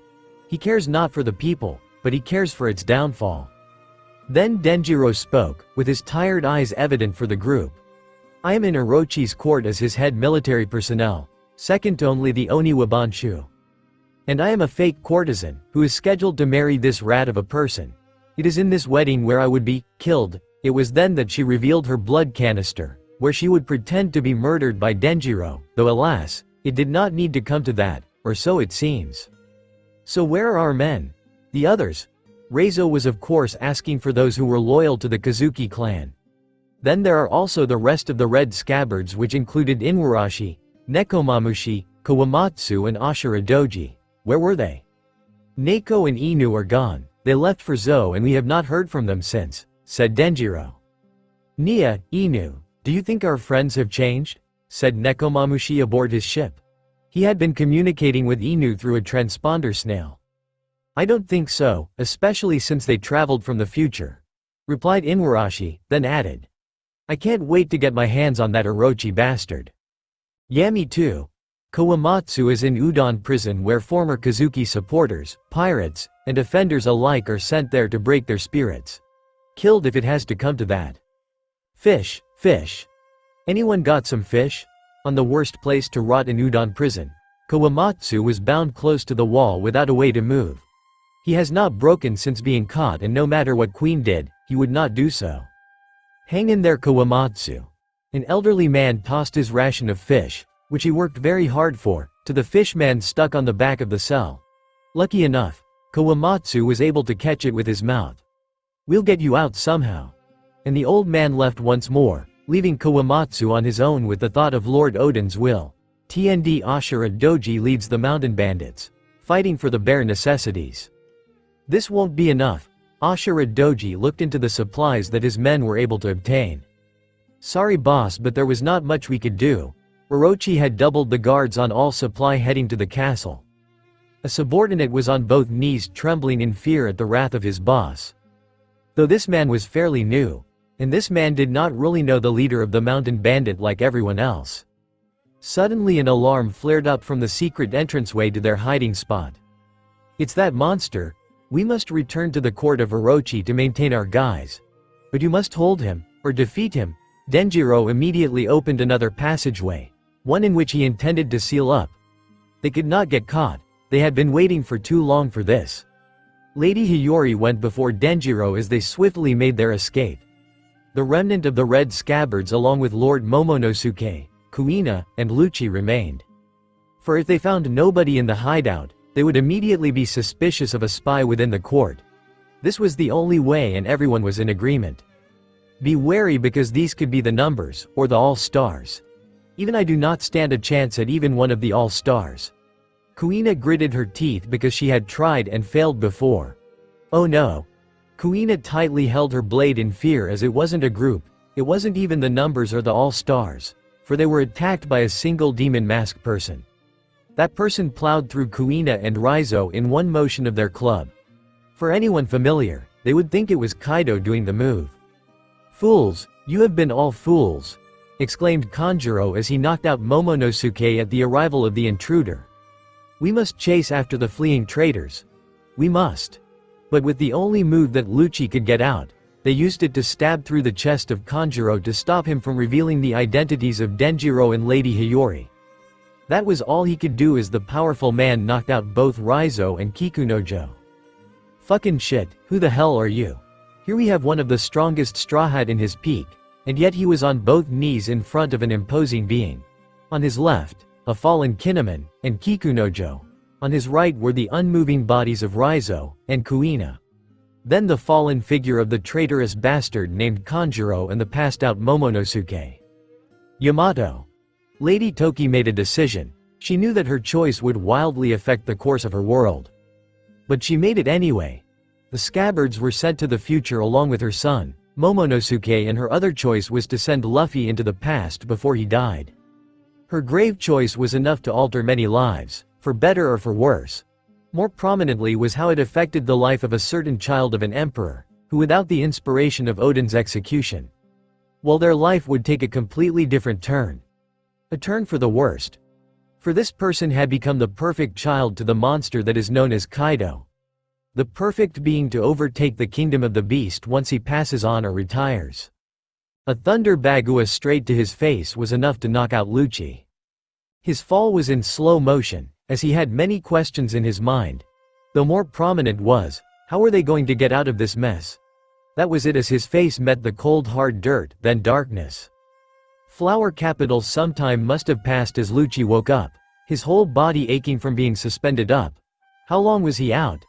Though immediately Lucci was in a fit of panic as he found himself amongst a sea of people, all tied to a post in a spectacle of an execution. The people of Wano were all present to watch. As per the orders of Lord Orochi, they must witness this execution. Here lies the soon-to-be grave of the traitors to Lord Orochi.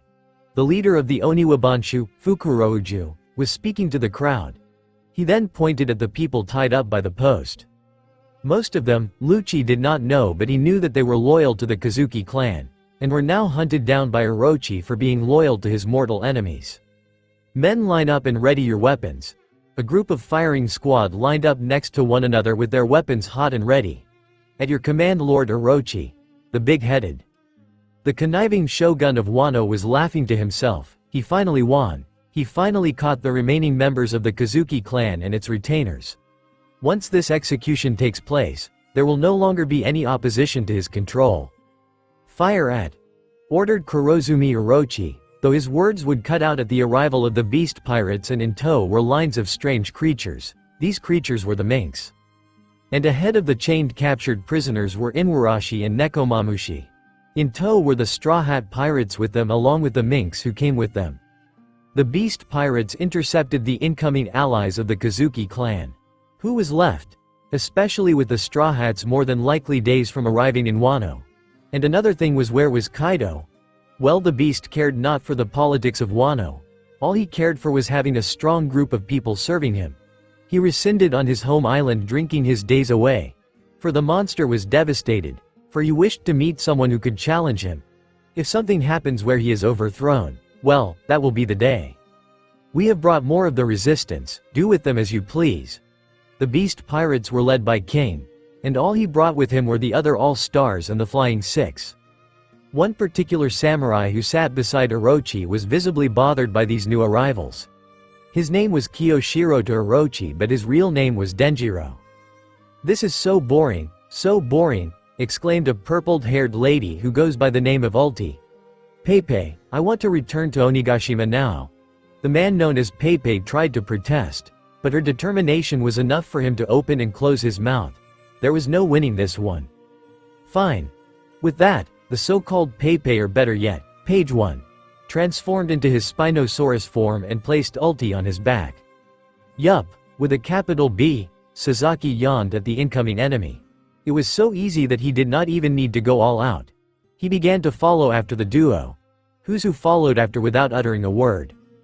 Black Maria and X Drake were the only one to remain with the All-Stars, as both were interested in what would happen next.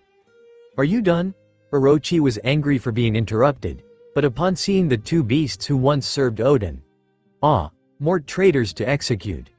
Get them up." Orochi commanded his servant to bring in more crucifixes. Now the field was filled with hundreds of Kazuki supporters, all of which were at the mercy of the gun that the firing squad was going to fire. Lucci looked around, finding Monet, Galdino and the others held up by their wooden post. This was the end.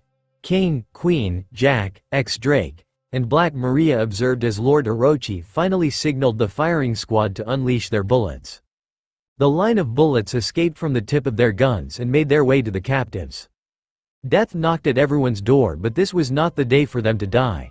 For before the bullet could even get near them, a large black pole caught all the bullets and blocked the strike that would have killed all the prisoners.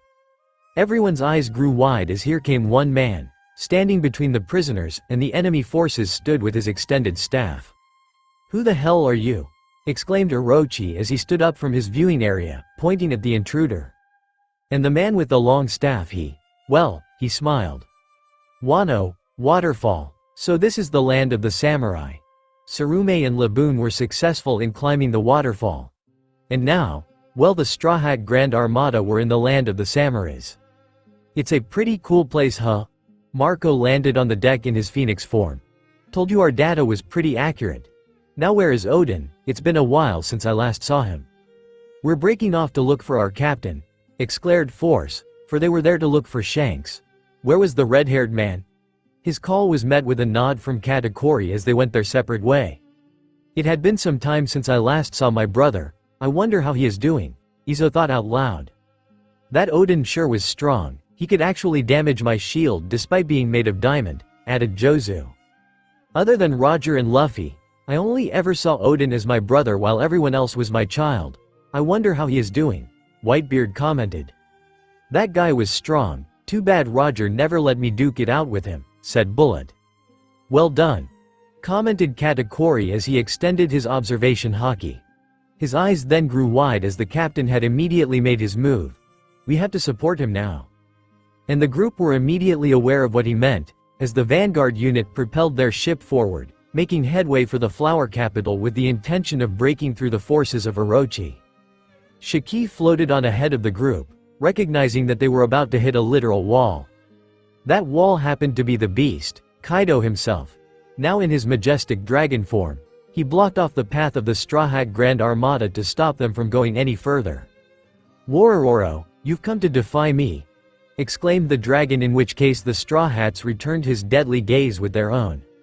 Come to think of it, there were actually 3 people aboard that ship who could stand on equal footing with Kaido. There was Whitebeard, Shiki, and Katakuri. And then a few people who can give him trouble in Hancock, Bullet, Oven, and Mihawk. "Gurarara, leave this bastard to me. I'll hold him over until Captain stops playing in the capital." With his announcement, Whitebeard jumped in the air, infused his Basento in his Quake ability and unleashed a devastating slice straight to the face of the dragon.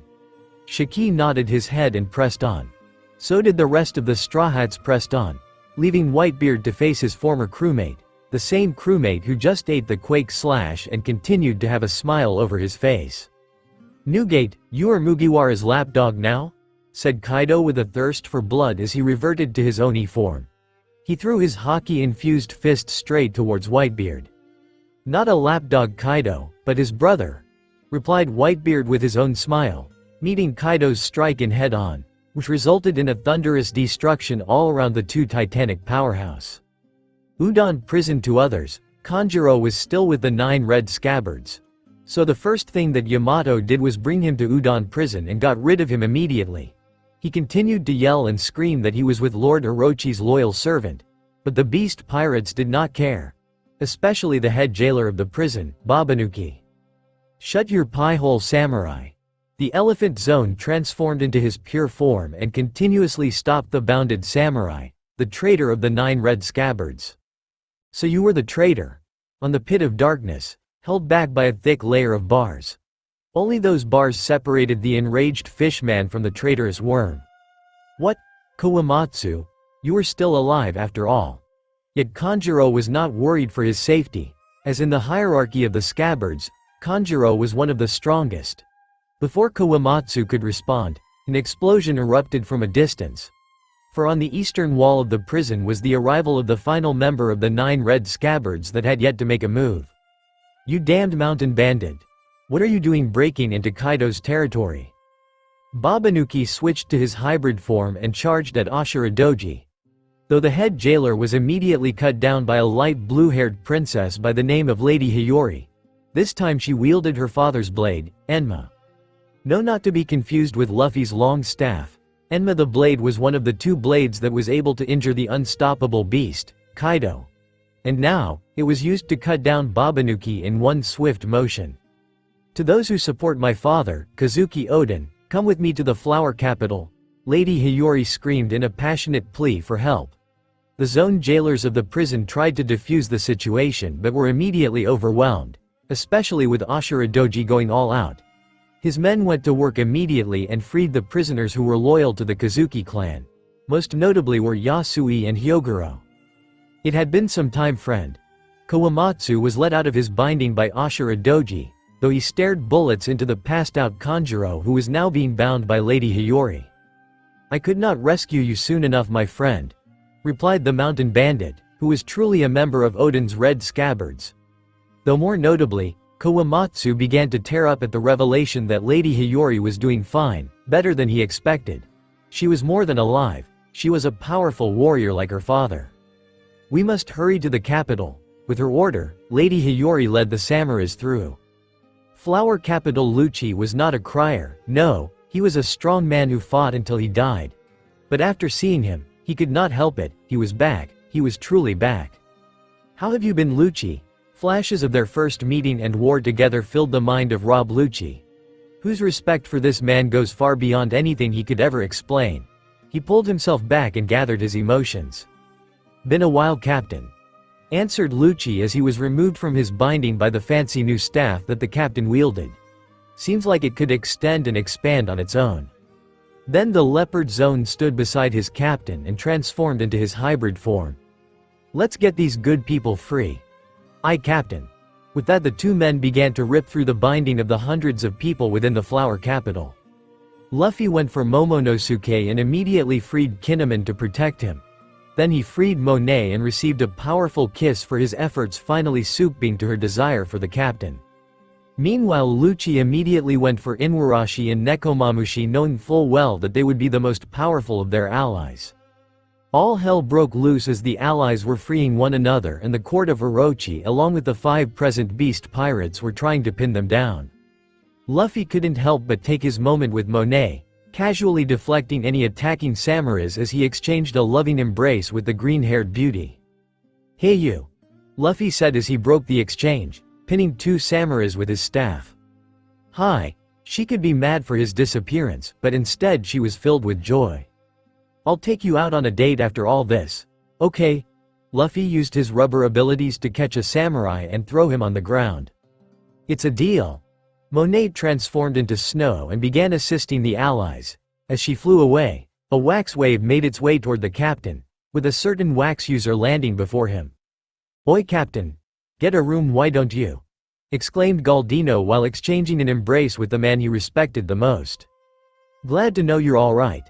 Luffy then found that the minks were freed and were now fighting the forces of Orochi and the beast pirates present. Momonosuke then fell on both knees as he continued to suffer from immense pain. "Hey kid." Luffy addressed Momonosuke, who in his other timeline was a really good friend of his. Yes. His face was bloated from being beaten by Orochi. That piece of shit needed to go. It was on this day that Luffy aimed for the death of Orochi. "Care to join the battle?" Luffy noticed that the kid was given aim no Habakiri given to him by Denjiro, who took it from Orochi. "I'm not strong enough." "I'm not." Luffy then sympathizes with the young child. He understood his fear for the unknown, so just a nudge in the right direction will do. He then found the perfect person to help them. For a certain pink-haired age-manipulating lady was fighting nearby. So he went after her and brought her back to Momonosuke. "What do you need, Captain?"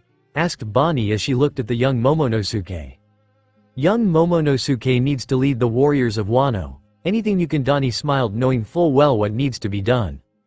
And Momonosuke, while he was about to go through the change of a lifetime, for Bonnie aged him to the age where he should be when his mother sent him forward in time. Momonosuke was no longer the wimpy 8-year-old boy. No, he was now a 28-year-old man, and on his right hand was aim no Habakiri, ready to slay the monsters which oppressed his country for too long.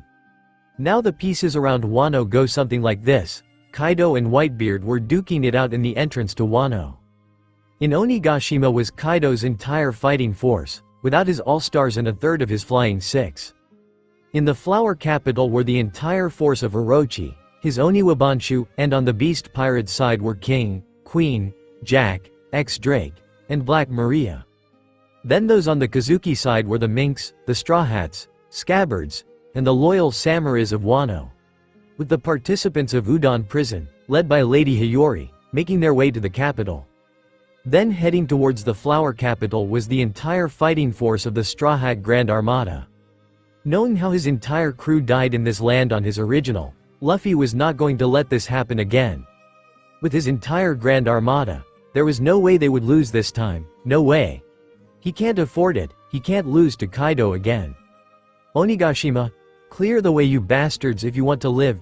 Ben Beckman led the way as the red-haired pirates fearlessly entered Onigashima in search for their captain. Usopp was snipping down the numbers like his life depended on it, while Lucky Roo was tanking some major damage from the stronger zones. So where was Shanks? On the depth of Onigashima, in a sea of beast pirates, most of which were awakened zones. Shanks was currently chained up to the most secure holding cell of the island. And before him was Yamato, the child of Kaido. "What do you want, kid?" Ever since his capture, Orochi had ordered the torture of Shanks, and he was tossed to Onigashima once he was tired of torturing him. "I wish to know the truth. Is that right, kid?" And for a long time since his capture, Shanks had yet to smile. But this, well, this was an opportunity. Well, listen. Atlantis, but then, well, there is something brewing. For on another side of the world, there was an ever so opportunistic pirate who went to Atlantis knowing full well that the Straw Hats, Arlong the Saw, and any immediate allies, would be too busy to arrive in time to intercept him. Zihaha, a noisy little fish man let me know that Poseidon is here. Just give her to me and I will leave half of you alive. Marshal D. Teach had arrived in Atlantis. Perfect timing too, because the Straw Hat Grand Armada had just made their way to Wano. In front of him was the half-dead fish man known as Vanderdecken, for this man had obtained the information he needed from the little shit. Over my dead body. Neptune held his trident tightly, pointing it at Blackbeard. His army surrounded him with Fisher Tiger ready to fight to the death. No way was he going to let this man take his daughter. Funny enough, Blackbeard brought his entire Titanic forces with him to make a play for Poseidon. Then there was Princess Shirahoshi, the mermaid princess and the ancient weapon known as Poseidon. She looked at Blackbeard defiantly with anger coursing through her veins. With Poseidon feeling anger, well, your wish then, Neptune. And Blackbeard surrounded the entire surface land in everlasting darkness, which is his domain, his world. Welcome to my darkness, the warlords. Foxy sat on his iron throne, where two beautiful women fed him some grapes. Currently a group of pirates stands guilty of interfering with his work, all of which were to be judged by the mighty Foxy. He'll attend their little gathering, for the fate of the world rests upon this war. Luffy's time travel affected Foxy by making him edgier in this timeline, more ruthless, something close to what Doflamingo was. With his slow fruit, the applicability was endless. Orlumbus remained at sea, glad that the war never came into fruition. Though something else was brewing, for the Marines have summoned the entire warlord forces without exception. If they decline, they will be killed, no exemption. So here he was, bringing his entire grand fleet to Marineford. Alvida made a deal with Eustace Kid, though the stupid idiot lost out in his attempt to overtake Mugiwara. Their deal was that they would attack in unison, but Kid was impatient. Too bad for that. Oh well, not a big deal. Now Alvida made herself a drink as she admired herself in the mirror. She was the fairest in all the land, everyone should know that. With the hole that Big Mom left in the world, it well looks like there was an opening for Iron Mace Alvida to fulfill. The way that Luffy's travels affected Alvida was she was never really challenged from her superiority complex, and once she obtained her fruit, she had never been touched since. Even Buggy, who openly went after her for bad-mouthing the memory of Luffy, lost and was sent to impel down for it. Weevil continued to hunt down the allies of the Whitebeard pirates, as his father had now joined the Straw Hats. So his target had now shifted, but he still needed to clean up the remains of the allies. Yet Weevil listened to his mother, so whatever she says he does. He was not affected by the time travel of Luffy, only now, his apparent father is alive and stronger than ever. Kuma transferred data to the Revolutionary Army, though that will be his last as he was turned into the perfect cyborg by Vegapunk. Kuma's life was changed by Luffy because due to his absence and the absence of the war, Kuma was not turned into a full cyborg until recently. Ace arrived in Marineford earlier than everyone else. He currently resides in Garp's office as the two allies of the Straw Hats exchange stories of the current events. Garp truly cares about his grandson and will do anything for him, anything. And of course Law was no longer a member of the Royal Shichibukai, for his betrayal in the Straw Hats escape from Impel Down. He was currently in Wano. Atlantis. Damn it. Take care of these damn monsters. Burgess punched a sea king straight out of the sky as it tried to eat Blackbeard. Turns of Poseidon was here, which means that he was one step closer to his true goal. Teach was ignoring the incoming threat of the Sea Kings as he continued to make his way to Shirahoshi, swallowing the several merpeople through his darkness and keeping them within his darkness. He had one goal in mind, and that was to get Poseidon. Shiryu cut a sea leviathan right down the middle with one swing of his sword, while San Juan Wolf had no problem with the giant Sea Kings, grabbing them with his hands and tossing them against each other. Van Augur sniped Neptune's army and hit everyone he aimed for in their head. He was an accuracy machine who never misses. Lafitte and Avalo Pizarro were massacring the Fishman and Human as they pleased. Atlantis was where Queen Otohime's dream was realized, and now Blackbeard was destroying everything they built up. Fisher Tiger could only do so much as he was locked in a heated battle with Vasco Shot. Even just this one man was a handful for the powerful warrior. Meanwhile, Katarina Devon was burning different fishmans, though funny enough, her fire did not burn, it just appeared like it did. Teach took note of this in confusion, but never mind that he had a bigger fish to fry. Their situation was becoming desperate as Neptune found that his wife's life was in jeopardy. Not only her but his children and his people. It would take a miracle for them to get out of this situation. "The revolutionaries are fucking here," exclaimed Burgess as in the distance, a whirlwind was swiftly making its way to Atlantis. "And that miracle did happen. How the hell did they know we were here?" exclaimed Blackbeard, only to find himself enveloped in thick orange and yellow flame. The same flame that a certain firefox manifested. Checkmate Teach. Katarina Devon had revealed her true allegiance. Or to be more precise, this was not Katarina Devon but a person impersonating the former Titanic captain. "Who the hell are you? What have you done with Katarina?" I killed her obviously, and I took her fruit." The appearance of Katarina Devon suddenly shifted to a certain muscular blonde-haired wonder. For this man was successful in infiltrating and blending within the forces of Blackbeard.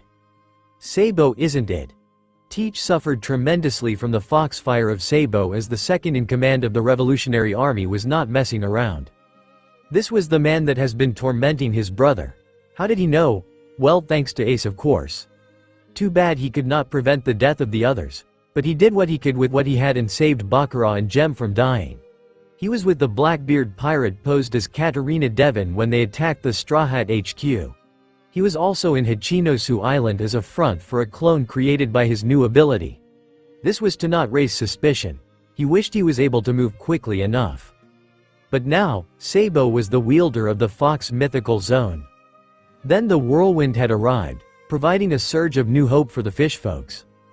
"Dragon!" exclaimed King Neptune as he was battered and bruised from defending his land. Monkey D. Dragon had arrived to stop the progress of Blackbeard, and with him were the entire forces of the Revolutionary Army. Hack, Koala, Ivankov, Sabo, Karasu, Lindbergh, Bello Betty, and Morley amongst other people. Blackbeard grit his teeth together. He wasn't supposed to show anyone this power quiet yet until he absolutely needed it. But in this desperate is a very desperate situation, he had to escape. So Blackbeard opened his palm and slammed it together. His darkness suddenly exploded outwards, swallowing the people he chose within them. His Titanic captains, crew members, and himself disappeared in a swift wave of darkness. Though more notably, someone was gone within the citizens of Atlantis. Princess Shirahoshi, otherwise known as Poseidon, was also swallowed in the darkness explosion. "Gone." "No," exclaimed King Neptune. While Dragon gripped his fist, he got away, again, that slippery bastard. "Wano. Flower capital, for my father. Carry the will of Odin in your backs and press on. Lady Hiyori has successfully brought the prisoners of Udon to the flower capital." Ashura Doji came crashing down on a soldier that nearly pierced the struggling Kinemon. "Been some time, Kin. You look as young as ever." "Thank you, my friend. It is only some days ago that I last saw you." Kinemon was helped to his feet, as he had been weakened severely from his bondage. He needed some rest, but this was no time to do so. Kanjuro is a traitor. "I know, we have him locked where Kawamatsu was once held. We can deal with him later." Speaking of Kawamatsu, the self-proclaimed Kappa was going all out on the helpless samurais of Orochi. For he had been imprisoned for too long. Speaking of prison, Kanjuro was able to get free, and he was now making his way to rejoin with his lord Orochi. Speaking of the snake bastard, he transformed into his 8-headed form but retreated as the Straw Hats made their way to the castle. He fended off both Raizo and Kikunojo. Eventually Izo reunited with his brother, advancing through the hole which the vanguard unit created. "Kikunojo, you're as young as ever." Izo blocked ahead of Orochi, which came close to slamming down on the tired Kikunojo. "Brother, I have missed you," replied the weakened samurai who eventually passed out from exhaustion. Goed Nekomamushi as he too collapsed face first. Inuarashi was being helped to his feet by Wanda and Carrot, but no luck. Usopp rushed to catch his beloved Kaya, who had been strung up for being associated with the Straw Hats. "Sorry I'm late."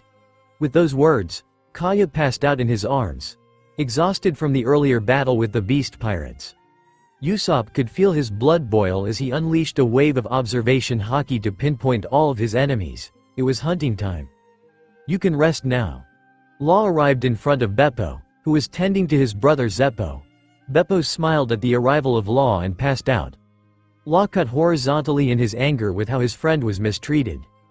"Come now, Galdino, we are safe now." Pedro had Galdino over his shoulder, while Kabaji went for his friend, Moji. Ohm was saved by the arrival of Enel along with Shira and Gedatsu. "Where is Satori?" Ohm asked, wondering where the big man was. Then Enel shook his head and Ohm immediately knew what it meant. Kuina was looking around and helping any and all allies that she could. The epic blade, Yuru, came down on some unfortunate samurais as they were put away in an instant. Mahawk-san. It had been years since they last spoke with one another, but who can forget the words strongest swordsman? Shimotsuki Kuina. Mahawk then crossed his arms as suddenly, a pair of strong arms covered her in a tight embrace, swallowing her within his arms. His scent was ever so familiar as the memory of him never left her, not even once. "Kuina, you owe me a rematch," said a certain moss-haired swordsman. "Stupid," replied Kuina, with tears welling up in her eyes, sinking into his arm for just a moment but realizing that they were in a battlefield. Sanji smirked to himself at the stupid swordsman finally getting with the girl. Meanwhile, he kicked several samurais clear from the path of the cuisine unit. "Where the fuck is Odin?" Jozu plowed through a set of enemies, knocking them out with a single shoulder tackle. For a place filled with beauty, this is truly a depressing sight. Vista referred to the many factories that sprouted out in the once beautiful land. "Lord Odin is dead," said Shinobu the man-killer, a loyal subject of the late Kazuki Odin. Both Vista and Jozu immediately stopped what they were doing, looking at Shinobu with confusion and grief. All this time. As for the remaining two all-stars, Black Maria was immediately locked in a duel with the newest wielder of the Soul Fruit, Nami, while X-Drake was face-to-face with Corazon. For the silent killer knew something about X-Drake. The Oniwabashu backed up their Lord Orochi as he made his swift retreat. "Hurry, men. We need to establish a base." Dead set in the center of the flower capital, the oven and Marco set up a tent for their patience and food to filter through. The giants set up a perimeter, while the weapon and research division began to set up traps to their HQ. The Straw Hats have successfully set up a base in the flower capital of Wano. Meanwhile, Luffy was openly challenged by the All-Stars. With Jack, Queen, and King surrounding the Emperor of the New World, he simply smirked as he twirled his black staff, transforming his body into his bound man form. "Surrender now, Mugiwara. You will not stand a chance against us." King covered himself in his own brand of flame. Meanwhile, the funkiest of the bunch began to dance around the current Yonko while Jack just stared at Luffy. "If you were going to challenge me..." He then disappeared before their eyes, quicker than any of them could anticipate. He then appeared above Jack, slamming his hockey-infused fist into the head of the All-Star, knocking him out with a single punch. Queen tried to move forward, but Luffy pinned him straight to the ground with the long staff, extending and expanding as it pressed its weight into Queen. The All-Star tried to get up but Luffy appeared above him, and with Enma still pinning him down, Luffy delivered a jet stamp to knock out the second of the All-Stars. King blazed through the sky in his ancient zone form, Pteranodon. He was able to get within inches of delivering a strike at Luffy, but the Emperor was able to slam both of his fists on the head of the dinosaur and slam him straight into the ground. "You should have brought your entire forces." He stood the three calamities, which he easily handled, but they'll be back up sooner rather than later. The Vanguard unit was able to pierce through the middle as planned as the Straw Hats were finally filtering in, pushing Orochi's forces back. This countermeasure was enough for Orochi to retreat backwards, forcing his Yamata no Orochi form to take its full form. The aged Momonosuke led the samurais in providing the much-needed morale boost. Now if only the cuisine unit and medical team can heal the wounded and provide the nutrients needed for the soldiers of this war. "It's a good look, brother," said Lady Hiyori. "Let's win this for father," replied Lord Momonosuke, with fire blazing in his eyes. This was not the true challenge quite yet, for in the distance, Luffy could feel it, for the beast pirates were busy preparing in their voyage to the flower capital. The entire beast pirates were coming, and that includes the remaining group of the Flying Six. Orochi currently hid in his castle, waiting for an opportunity to strike once the chance arises. More importantly, Kaido was definitely going to come, it's just a matter of time when. Wano, Edward Newgate, Whitebeard, versus strongest beast Kaido. The strongest man in the sea was 10 years older than his absolute prime. But he was still stronger than ever, for Edward Newgate has taken care of his health, focusing on his well-being rather than drinking and fighting like before. Instead he focused his energy on maintaining a discipline like no one had seen before. Something is different about you, Newgate. Kaido delivered Thunder Bagua, which Whitebeard met with his Quake Basento. Garara, it must be my dashing good looks. Whitebeard returned the favor with a Quake-infused punch, which Kaido met with his Haki-infused forehead. No, Newgate. You are as I remembered you when I was in my younger years in the Rocks Pirates. Kaido took a step back and prepared his club. Handiwork of the age user. She does wonders with her powers, and all under Mugiwara. Say, Kaido, do you still consider yourself the strongest? Whitebeard also prepared his Basento, knowing full well what's coming. Remember this, Newgate. As Kaido delivered his devastating Thunder Bagua, the impact was enough to go through the Basento of Whitebeard, knocking it out of his hands. Not once in your life did you ever make me fall on my back. With this declaration, Whitebeard fell on one knee, absorbing the entirety of Kaido's thunderous strike. It was enough of a shock to cause the dragon to transform. It was true, as even in the days within the Rocks Pirates, Whitebeard never won against Kaido. For Whitebeard cared so much in bond that he was never able to overcome the beast. Looks like old habits die hard. Now Whitebeard was back on his feet, though not able to recover quickly enough to chase after the fleeing dragon, for the dragon was headed to the flower capital, to face who he believes will finally give him a challenge. Mugiwara, show me what Odin was able to show me back then. Wano, Onigashima, damn it, we have to go back. Sasaki looked towards the direction of the capital, finding a bunch of action in the area. But we just got here, Ulti complained, climbing on the back of Page 1, but they had to do it, for they were being invaded. Page 1 deadpanned at his sister's attics. All beast pirate personnel. We are headed to the capital, exclaimed Who's Who, taking control of the situation.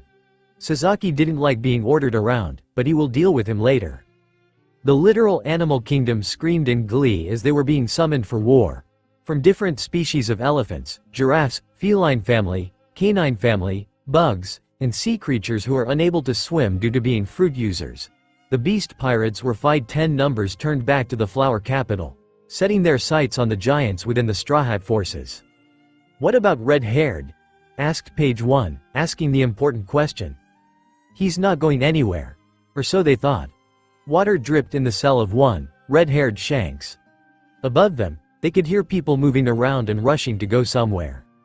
But it did not matter to the two people in the dungeon, as Shanks remained in his metallic bondage while Yamato listened to his story.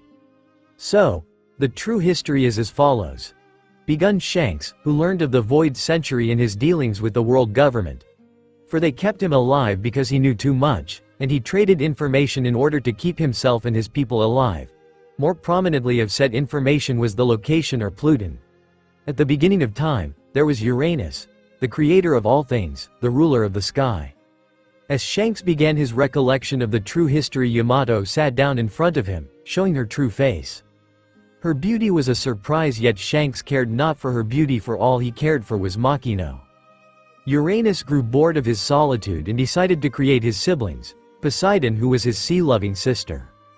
Then there was Pluton, his earthbound brother, whose obsession with creating new things jump-started the creation of humankind. 20 pairs of men and women were created by Pluton to satiate his hunger for discovery. Though Uranus, who believed his superiority complex far surpassed that of his creation, decided to hunt down Pluton for creating such disgusting creatures. Uranus created 7 stars from his vision, and these stars were used as a weapon in the war against his own brother. Pluton caught wind of this and decided to instill a secret tree filled with wondrous powers, a gift to the mortals to give them an edge against Uranus and his 7 stars. Now where was Poseidon in all this? She wants no part of such conflict. Thus the fruit of the devil shall never enter the domain of the sea monarch. Is that so? Yamato never heard of such a tale, and yet here she was humoring the idea of this tale. Was this the true history? She'll decide after the fact. The 20 kings promised to help Pluton in the war against Uranus consuming the fruit of the devil, but then 19 out of the 20 kings were secretly working with Uranus behind their creator's back. Only one king remained loyal to Pluton, and thus on his deathbed, before Uranus slayed him, Pluton gave the loyal king a weapon that could reach the skies and destroy his tyrannical brother, but the blueprint was instead hidden, for the king feared for the life of his family. Meanwhile, the 19 kings who helped Uranus in killing Pluton were raised within a red wall, near the heavens, close enough for Uranus to toy with their desire and greed. Though Uranus never expected his own creation, a boy, one of the star, his most precious joy, in order for Pluton to survive long enough to pass on his blueprint. Joyboy held off Uranus long enough, but he too perished, living in his wake a dream that one day Uranus's tyrannical rule will be put to an end. It was enough to allow for his resurrection every 100 of years to attempt to kill his creator. Joyboy. She had more questions to this revelation. What happened to Poseidon? Yamato was starting to believe the story. Little by little, it was all fitting together. She continued to rule in her domain, passing her lineage to the first female-born mermaid of the royal family. She feared for her people, so she did not interfere with the war of her siblings. So Poseidon is a mermaid, Pluton is a weapon, and Uranus is a person? Asked Yamato. To which Shanks could only smile as she was finally sold on his recollection of the true history. Then what happened during the Void Century? What is the will of D and these people running around with D in their name? That part one did not know. But that information will most likely be in Laughtale, where Luffy will be headed. What about you? Yamato's ears perked up at the thought of needing to go to Laughtale to truly understand what happened during the Void Century. I feel as if Wano will be my final call, declared Shanks, feeling his scar burn on his face, for he is coming. Suddenly darkness enveloped Onigashima just as the beast pirates had made their way to the flower capital. All that remained in the island were the red-haired pirates who continued to look for their captain, Shanks, and Yamato. From out the darkness was Blackbeard, along with his entire forces. San Juan Wolf held a passed-out Shirahoshi over his giant shoulders. Dragon showing up at a time like this was truly detrimental, commented Lafitte. So Katarina actually died and that bastard Sabo took his place. For how long? Asked Doc Q. I don't give a fuck, it doesn't matter, we have what we came for. We have to continue with the final phase of the plan to go to the Holy Land and meet the man who sits on the empty throne. But first there's a certain red-haired bastard that needs to go. Take care of the others. He was referring to the other members of the red-haired pirates, which caused a smile to form on his Titanic captains' faces. Teach made his way to the dungeon. Free me, daughter of Kaido, I must fight this monster to the death. As you wish. Yamato released Shanks from his binding, and his weapon was given to him by Yamato. For the information that I gave you on the true history of our world, I wish for you to aid Luffy in bringing in a new age of peace. Consider it done. With that, Yamato disappeared in a puff of smoke, honoring Shanks' final wish. In learning the true history, Yamato had found a new purpose. No longer will she be blind of her father's hunger for power. Now she was going to do things for herself. And that starts with meeting Straw Hat Luffy. Zihaha red-haired. Teach finally reveals his face, with Shanks sitting on the group as to gather a little bit of energy for his climactic battle.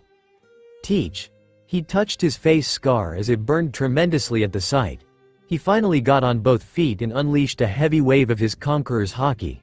This will be a war to the death, and Shanks was going to kill Teach no matter what it takes. World government, you're kidding, right? The World Government Commander-in-Chief Kong currently resides in the company of the 5 Elder Stars, all of which were bothered by the same issue at hand. You're telling me that we have Mugiwara, who killed Linlin, mind you, free to do as he pleases in Wano. Let me remind you that Wano is the place where most of our weapons come from, and the material necessary for building the pacifistas. Shut your mouth, Kong, don't you think we argued these points? The elder swordsman quickly shut down Kong's outburst, leaving him to grit his teeth.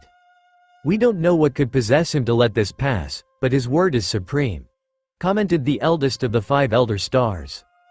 Meanwhile, on the empty throne at the peak of the Holy Land, one man with the true power of this world, controlling everything in the shadow. He looks at the posters of 7 emperors of the sea. A red cross was placed on Dogtooth, Whitebeard, and Big Mom. Only 3 remained unmarked, which were Red-Haired, Blackbeard, and Kaido.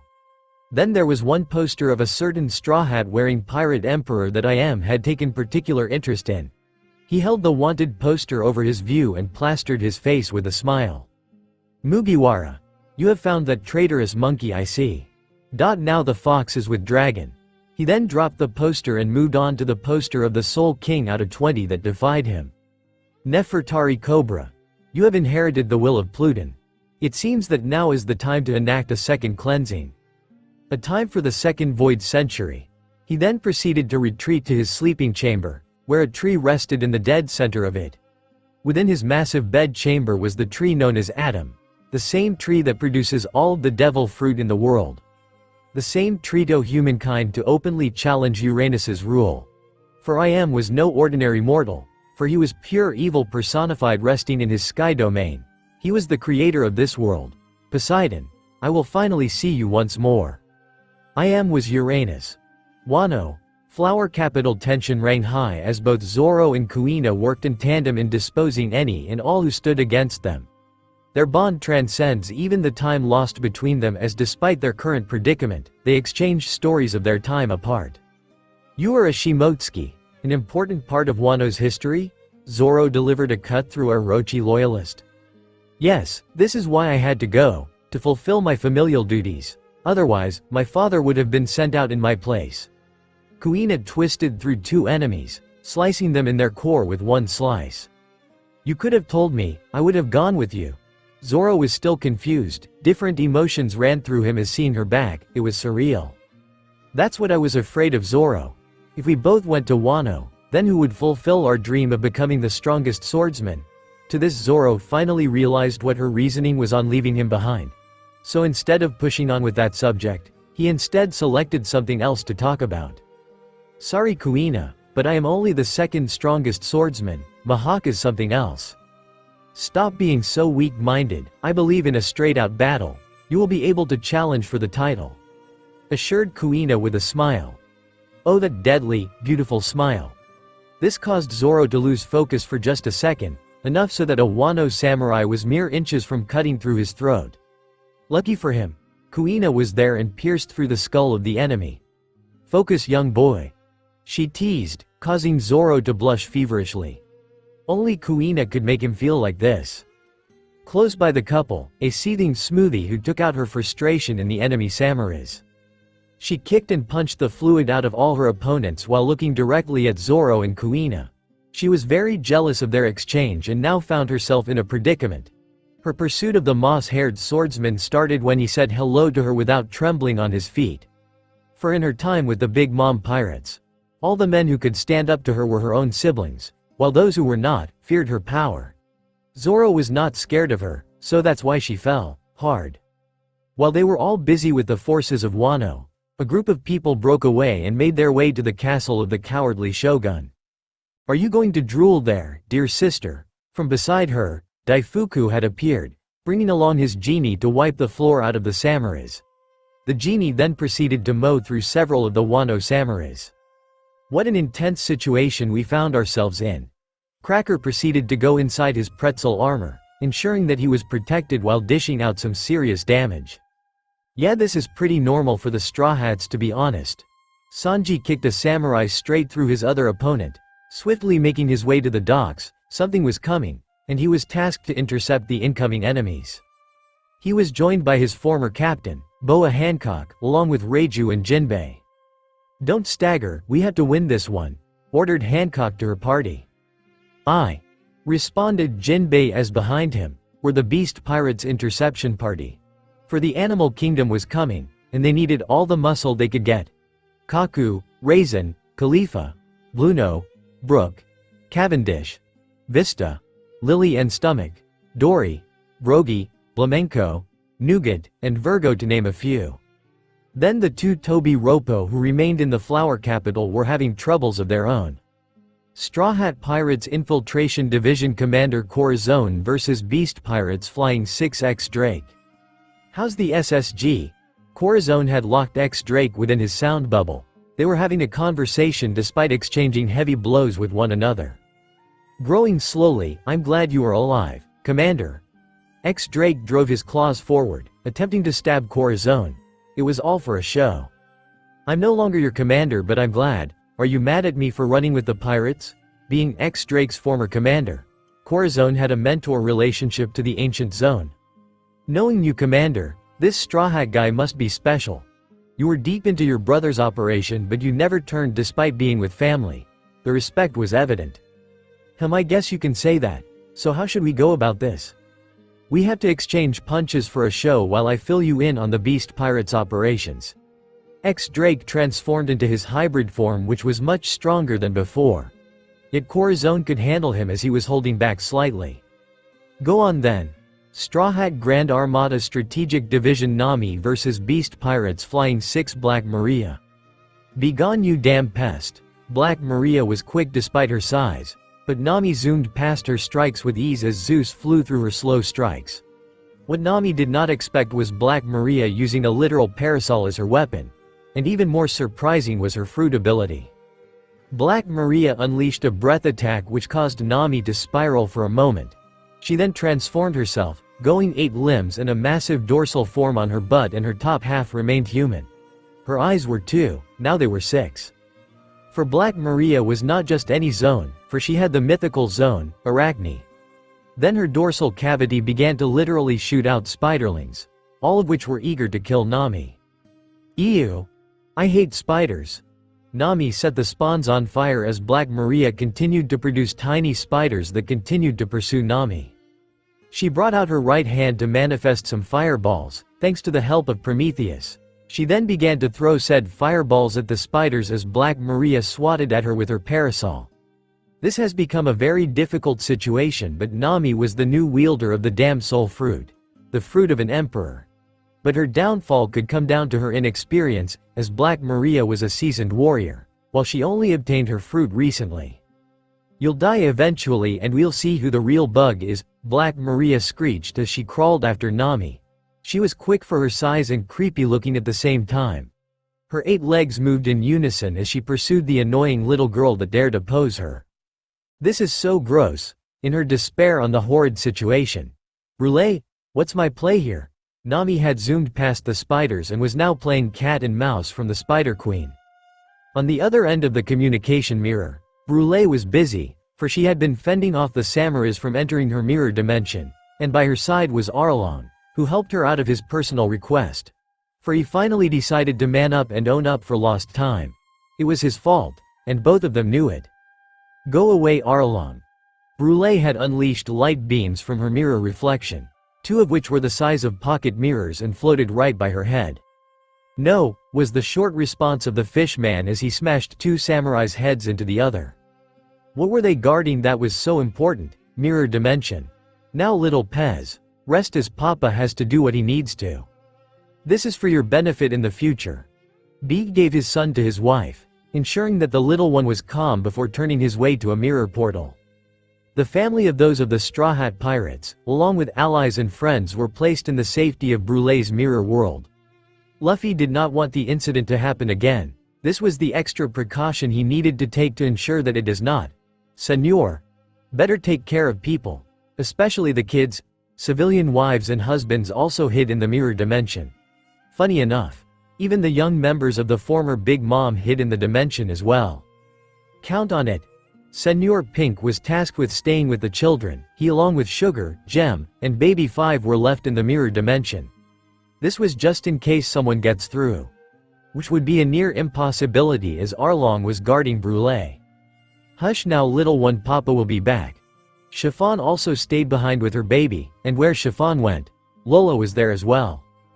Beautiful boy, I have one on my own. The wife of Usopp, Banchina, approached Chiffon and admired the young Lon is all grown up now. He even has his own girlfriend now.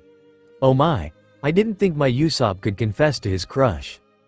Boys are such a pain, aren't they? Praline approached the group as she carried her own child, the father being Aladdin, of course.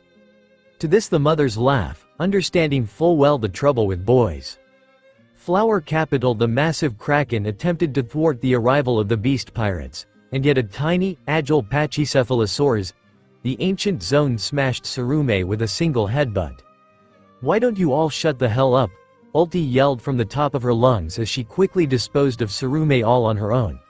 Page 1 stood close by while Sasaki and Huzu remained glued to their spot. The beast pirates have arrived, thus sealing the Straw Hats in the center of the flower capital, with Orochi's forces coming from the castle, while the beast pirates came from the port.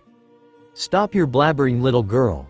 All around the beast pirates were the arrival of the Straw Hats, and in front of Ulti was Reiju, staring her down as if she was nothing but an ant. Jinbei stood before Page 1, with the matchup surprisingly not going as the beast pirates expected. Sasaki thought he was going to fight the second strongest fishman. It wasn't, for Sasaki was faced off against Sanji. Last was the queen of the Straw Hat Grand Armada, Boa Hancock, not even paying attention to who is to insult him. She did not even find him worthy of her time. Smirked from a distance, as one of the strategic mind of the Straw Hat was glad that their plan came into fruition. As planned, Kuro said with a smile, but more importantly, he had to get to Lucci. Some vital information needs to go to him. "Go now, Kuro, we are nearly finished here." Frankie gave him a reassuring thumbs up, to which Kuro nodded his head. For in the center of the flower capital, the Straw Hats have set up a home base, with a steady flow of supplies and nourishments. But where were the numbers? Those giant creatures that exceed even the height of the likes of Haruden. Those 10 creatures stood unmoving as certain individuals stood in their path. The former member of the Rogers Pirates who was stashed and impelled down for a very long time, Douglas Bullet. "I'm a bit pissed off." The former emperor of the old world, Shiki the Golden Lion. "As soon as we deal with these jokers, the sooner we can return to HQ." The leader of the giant pirates, Haruden. "Let me through. I got a bone to pick with Blackbeard." Of course, Haruden noticed Sanwan Wolf, which meant that Blackbeard was crawling around. The former 3rd Division commander of the Whitebeard Pirates, Diamond Jozu. "I'm going to rip all of your limbs off," exclaimed the Diamond Man at the numbers, to which the creatures just laughed at his absurd claims. Apparent absurd claims. The former ruler of Thriller Bark and current member of the Straw Hat Grand Armada, Gecko Moria. "I wanted to take the shadow of Kaido and kill him slowly, but this will do. I'll kill his monster puppets instead." The current #1 fan of the Luffy, Bartolomeo. "You're all going to die." Magellan joined him on his war cry. Then the user of the Snow Fruit and one of the queens of the Straw Hat Pirates, Monet. And surprising the numbers, was a bone-cracking strike from the Mad Monk, as Yorogue took a firm grasp of the leg of the mighty giant and squeezed until the giant's bones collapsed on itself. "Let us obtain a fruitful victory over these creatures." The numbers had met their match. "Usopp, provide a cover. We need to get back to HQ." Law sliced down an enemy. Beppo held up his brother Zeppo while Carrot and Wanda provided cover. "Got it." Usopp provided the much-needed cover as Kaya stood behind him. The rest of the Minks provided the perfect group to retrieve the injured, but for the life of them, they could not find their Lord Nekomamushi and Lord Inuarashi. Where were they? The stakes were becoming more and more troubling as back within the plaza of the Flower Capital, the resilient Beast Pirates All-Star began to stir from their slumber. And the captain was not there to stop them again. No problem, as Crocodile, Marco, and Mihawk were there to meet the groggy All-Stars. "About fucking time," exclaimed Crocodile, and by the luck of the draw, he was left to fight with Jack. "I'll get the strongest." Mihawk had his arms crossed as he looked down on Kane. "Fine by me." Marco responded with a smile, sizing up Queen. Onigashima above the cold dungeon, the red-haired pirates were engaged in battles against the Blackbeard pirates. Sanwan Wolf stood over the crowd and carried the sleeping form of Shirahoshi. Amazing how the massive continent puller was able to hold the already gigantic mermaid with one hand. Yes, Sanwan Wolf was in the race of continent pullers, though only partly. Usopp had been exchanging some well-timed strikes with Van Augur, neither man gaining an advantage of the other. Ben had successfully scared Shiryu, but he was a long way from gaining the upper hand. Meanwhile, Rockstar was caught by the powerhouse known as Avalo Pizarro, as he tried to choke the life out of the red-haired pirate. It was becoming bleak for the red-haired pirates as San Juan Wolf was back on his feet. Avalo Pizarro held Rockstar by his throat. Shiryu and Ben Beckman were stuck in a duel. Usopp and Van Augur were not hitting each other, and the Blackbeard pirates overwhelmed the red-haired pirates by a lot. There was a lot of noise here. What are you bastards up to? Edward Newgate, Whitebeard, had arrived to aid the red-haired pirates. He was going to pursue Kaido, but he knew that Luffy wanted the dragon badly, so instead, he opted to go to Onigashima, where he found that Princess Shirahoshi was held hostage. He had a good relationship with King Neptune, and the princess was like a daughter to him. So there was no way he was going to stand pat. So he did what any logical man would do, crashing into the knees of San Juan Wolf with his quake abilities covering the entirety of his body. The impact was enough to cause the giant monster to scream in agony, causing him to drop Shirahoshi from his grasp. "Young one, wake up. You must escape from here." Whitebeard jumped mid-air using mild quakes to position himself to be right by her ear, jolting her to her senses. What is happening? She panicked as she was falling from high in the sky, but she quickly recovered and took a dive into the treacherous sea below. Poseidon has escaped the grasp of Teach. And now Whitebeard stood with the red-haired pirates, against the crew of the traitorous bastard. "Well boys, care to dance with me?" He jumped beside Ben Beckman, along with Lucky Roo, Rockstar, and Usopp. He came to aid them, and eventually, he will get the satisfaction of watching Blackbeard bleed by the hands of Shanks. But the arrival of Whitebeard was not the most surprising part of the battle in Onigashima. From out of nowhere, Avalo Pizarro felt a bullet go straight through his hands, causing him to drop the choking Rockstar. What the fuck? Then from out of nowhere, the recovering San Juan Wolf had found himself without his left arm, for a certain silver-haired individual had cut it clean off. Avalo Pizarro tried to go after the shooter but found himself surrounded by floating limbs of a certain red-nosed pirate. San Juan Wolf fell face first, passing out once more from losing his arm. Then on his back stood 3 people, who were finally here to join the war. "I heard that you were all messing with our boy, Shanks. Care to explain?" His appearance was enough to cause a shift in the Blackbeard pirates. Even Shiryu was unsure of the outcome of this war, because with the appearance of more and more of these strong fuckers, more likely than not, they are all going to end up like San Juan Wolf. Beside the gray-haired swordsman was a woman who carried a sniper over her shoulders. Then on his other side was the red-nosed pirate who stood against Avalo Pizarro. Garara, if it isn't the Dark King and our little Miss Dark Queerd, was referring to his rival's first mate, Rayleigh. Then as far as the Dark Queen, well, that was his former crewmate, Shikayaku, also known as Shaki. "Hey Whitebeard, been some time," responded Shaki as she annihilated 2 incoming Blackbeard pirates with a single bullet. "As deadly as ever," said Whitebeard with a massive smile over his face. Meanwhile, Buggy looked around frantically, as not a single person acknowledged his arrival. "I'm here too, you bastards," but all he heard were whispers from the Blackbeard pirates, pointing at him and laughing. "Isn't he the guy that lost to Alvida? What a loser. Such a fucking clown. Nerd." The insults were a bit much and Buggy had enough. And to unleash his fury on this unsuspecting Blackbeard pirate grunts, Buggy released his newest, most improved Buggy Bomb. And the result was magnificent, destroying the very ground that the naysayer stood on. In fact, the impact was so great that both sides had to separate or risk getting caught in the explosion. After the explosion finally subsided, a clear view could be seen in the dungeons of Onigashima. It was so deep that not even Buggy could comprehend the power of his new bomb. Below on the very core of the dungeon, an annoyed Blackbeard looked up, staring daggers into the eyes of Buggy.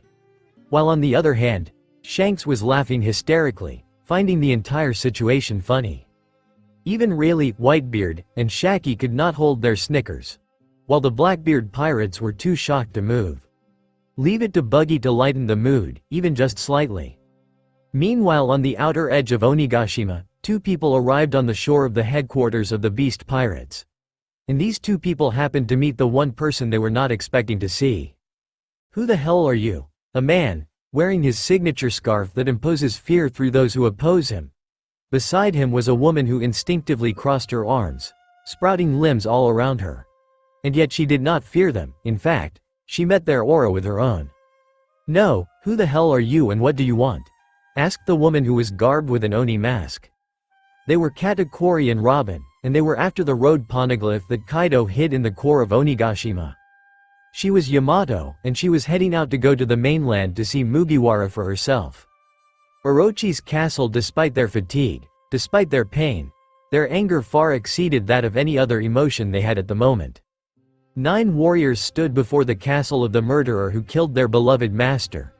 The entire castle was shut closed as the current shogun of Wano, along with the traitorous Kanjuro, currently resided within the tall walls of the castle. Orochi also had his Oniwabanshu. 2 rightful heir to the throne stood in front of the group as they each carried the blade of their father. Momonosuke was now an adult, complete with aim no Habakiri in his hands. Meanwhile Hiyori carried the weight of Enma. Let's end this. Hiyori had brought the samurai of Wano to the castle of the cowardly snake. She led the stride forward to the castle of the shogun, and the rest of the scabbards followed her. Momonosuke ran beside her. Then they were followed by Kinemon, Raizo, Kikunojo, Denjiro, Ashura Doji, Kawamatsu, Nekomamushi, Inuarashi, and finally Shinobu. "For Lord Odin!" exclaimed Kinemon, letting his blade become ablazed. "Ah!" exclaimed everyone. Funny enough, Orochi actually opened the main gate, but out came the samurais of Orochi, attempting to drown them in numbers. Kinemon immediately went past the lackeys and collided with Kanjuro. His old friend turned out to be the spy who infiltrated their family. He had to kill this man, no matter how much it pained him.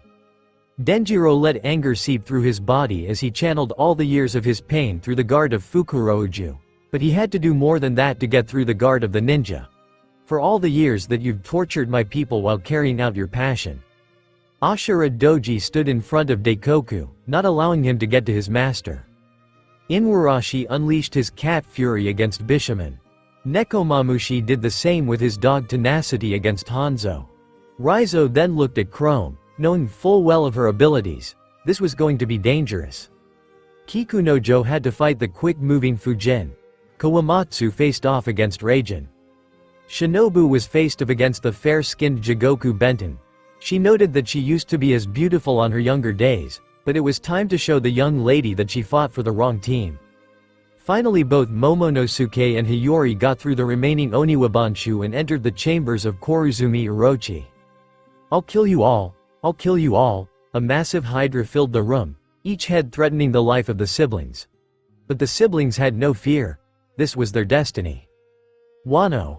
Outside the flower capital on another part of the battlefield, away from most of the battles, was Luffy. He stood over a mountain as he was quick to dispose of the All-Stars. They'll be up soon, and they are going to be met with Luffy's own powerhouses. "Come then, bastard." Luffy looked up in the sky, and immediately spotted the dragon of his nightmare, the same bastard who killed all of his friends in his original timeline, for back then, he was careless and severely outnumbered. Now he was not, for Monkey D. Luffy has been waiting for this moment since the day that Lady Toki sent him back in time. Kaido approached him swiftly, diving into Luffy head-on. But just like before in the previous timeline, Luffy jumped up in the air, covered his fist in armament haki, then he activated Gear 3rd and unleashed a powerful blow to the head of the strongest beast, sending him straight to the ground. Kaido transformed into his Oni form and laughed as he had finally found a worthy opponent, one that can possibly grant him his wish of death. Though surprising the beast, was the outstretched arm of the Straw Hat Emperor, grabbing him from the back of the head. Before Kaido could react, Luffy slung himself forward, slamming his hardened knee straight to the face of the monster. Then as he stumbled backwards, Luffy delivered a bazooka, then a Gear 3rd stomp, then a series of Gatling until finally he unleashed a Red Hawk, straight to the guts of Kaido. Funny enough, he fell backwards from the onslaught. The monster fell on his back by the works of Monkey D. Luffy. Morgan saw this whole event transpire as he detached himself from the mainland and followed the battle to know everything that was transpiring. He announced immediately that Mugiwara had won, but the call of the albatross was a bit too premature. For the beast was quick to get back up on both feet, and upon seeing Morgan's, Kaido unleashed a powerful beam from his horns into the unsuspecting news reporter. Lucky for Morgans, Mont d'Or was there to block the beam with his books. "Thanks buddy," said Morgans to his news partner. "Don't mention it, but damn this is crazy. And fucking scary." The two continued to sit pat as they dove into the Titanic, world-changing class of two powerful beings. Luffy knew that Kaido would not fall for such a simple combination, so he took his staff from his back and prepared to fight the beast with Enma, the long staff. I know of that staff, it was said to have been an entity from the early life of this world. But you see Mugiwara, I too wield an ability that was there in the time of this long staff. Kaido kicked the ground and several clutters of rocks erupted from the ground. Then with his club, he unleashed the clutter straight to the face of Luffy. "This is true, King. The Western Dragon was the reason why I rested in the deepest part of the earth. For in our battle, I lost. And the Western Dragon drove me down until I could not fight anymore. I only awoke recently for your call, as you are the true king. The one that will eliminate my creator from this world. Once and for all." It was easy work for Luffy to demolish the incoming projectile. But what followed aided Kaido, whose speed was not expected with his size. Luffy had to bring Enma in between the club and his skull as he was driven several steps back. "Come now Mugiwara, this can't be all. For a man who killed Linlin, subdued Shiki and Newgate, and employed the likes of Katakuri and Marco. You must be stronger than what you are letting off. You have no idea." Luffy was then covered in smoke, enveloping himself in his own air. Then from out came the dramatic transformation, was Luffy, but this time Enma was no longer in his hands. For Enma and Luffy had combined their spirit, with Luffy commanding Enma as his commander. Luffy's arm extended as it did before, but now he could expand his size at his will, with no limits. Luffy had finally reached his true awakening.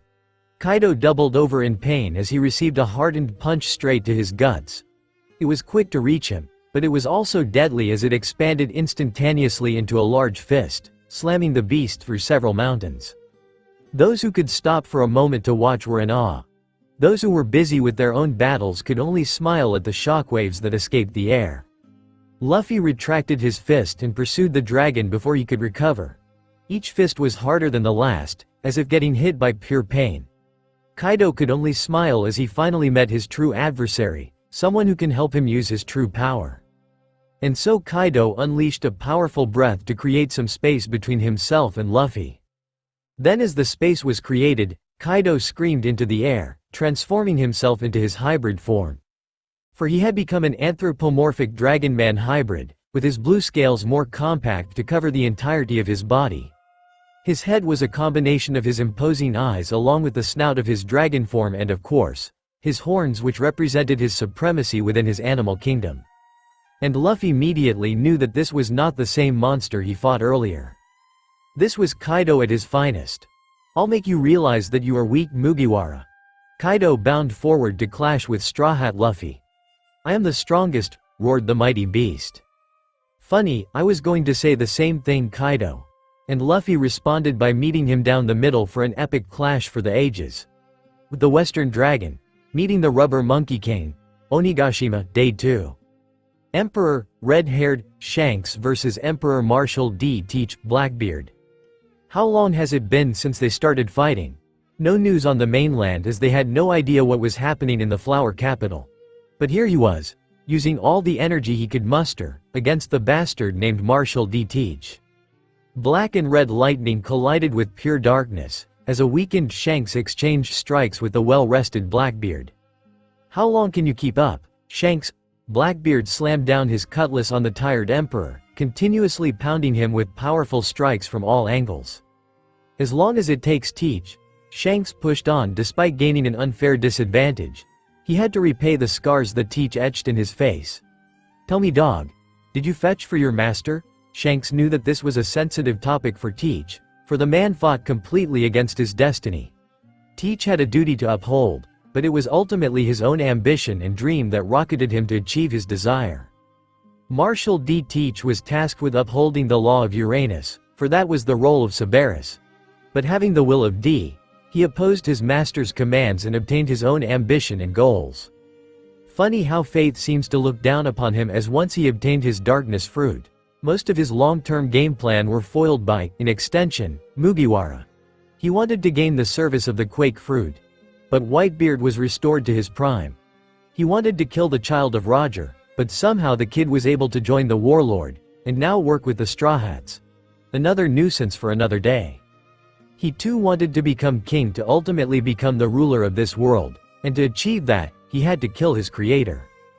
But just like every plan, there was a roadblock, and it was this red-haired bastard who keeps getting in his way.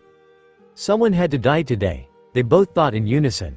So Teach unleashed a river of darkness, surrounding Shanks with the emptiness. Yet the swordsman simply closed his eyes and felt the environment.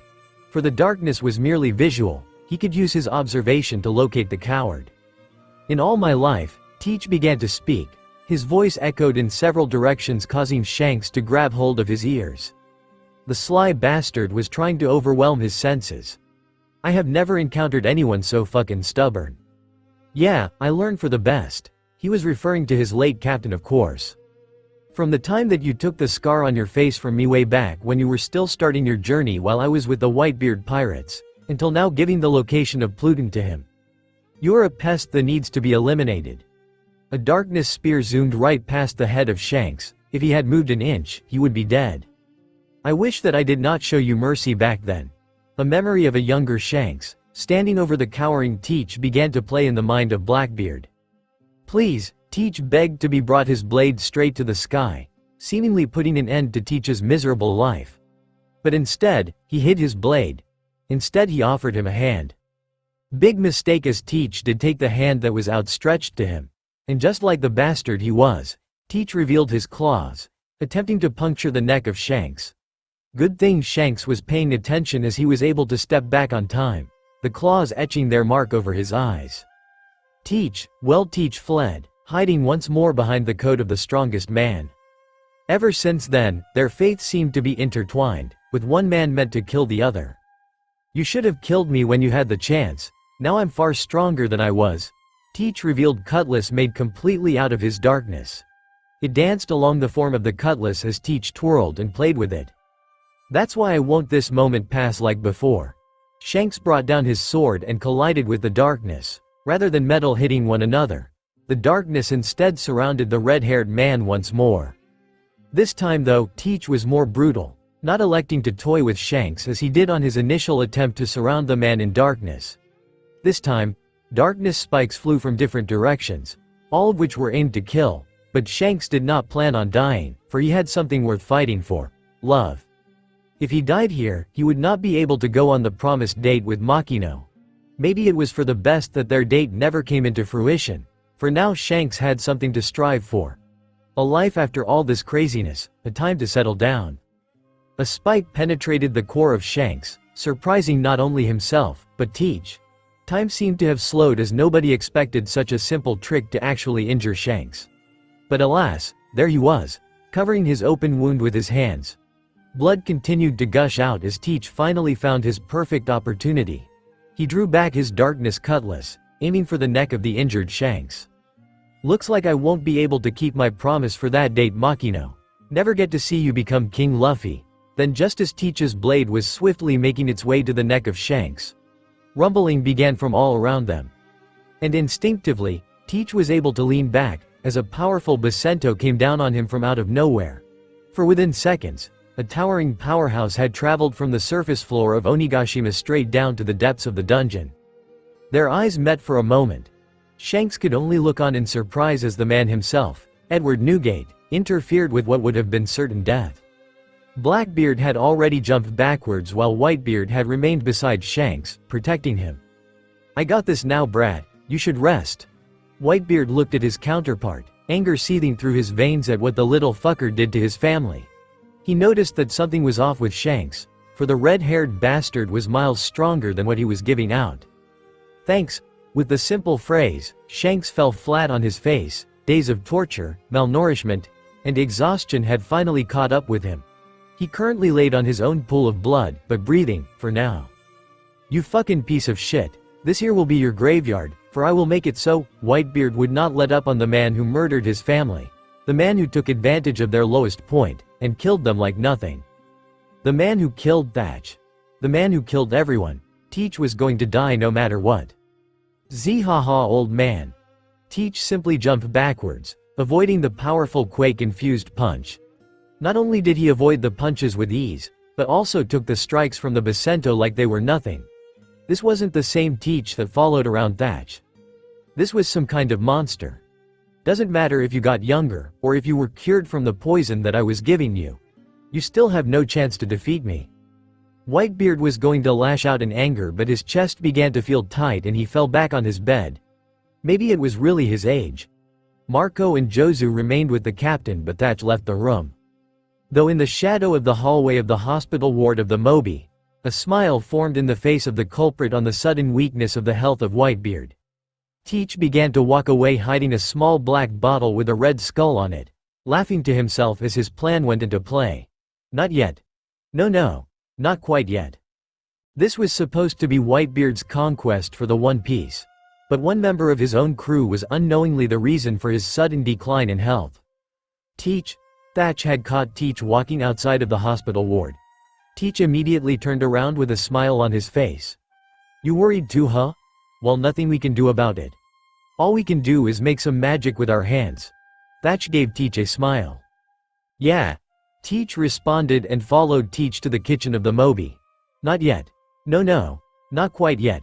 Zihahahaha, Chapter 16. Suddenly, Whitebeard's eyes were wide open. Upon hearing him confess to it, there was no D. At first he blamed it on his poor drinking habit, then his life choices. But it was Teach who poisoned him. All along with was the bastard. You piece of.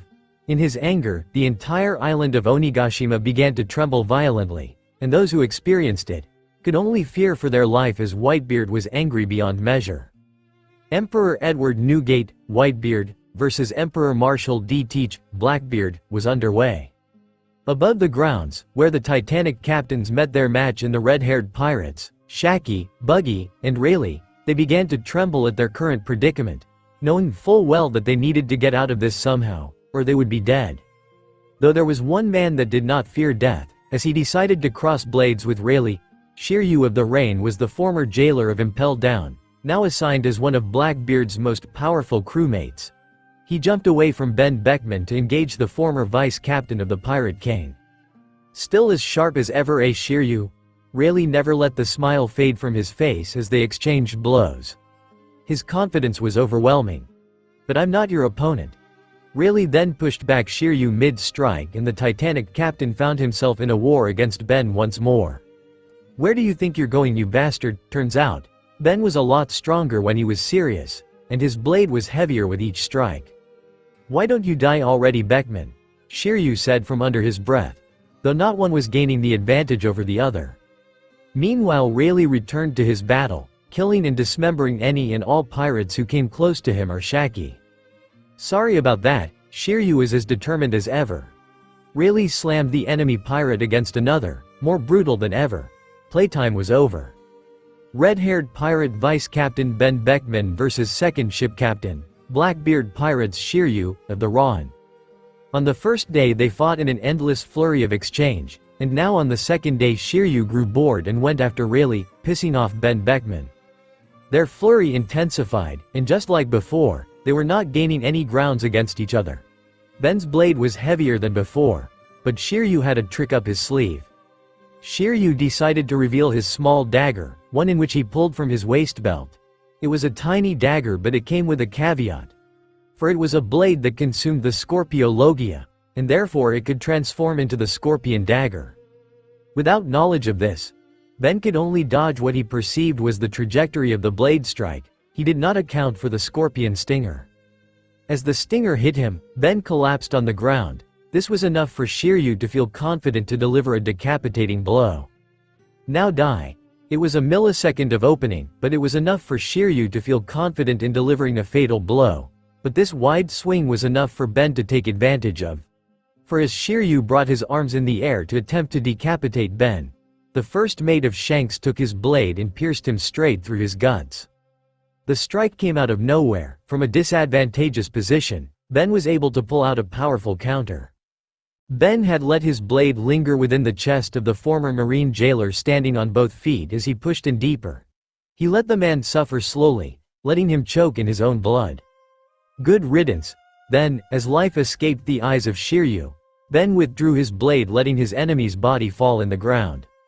Red-haired pirate Usopp versus third ship captain, Blackbeard pirates Van Augur. It was a magnificent sight, their exchange at least. Bullet flew at a rapid rate, despite having a single-barrel rifle.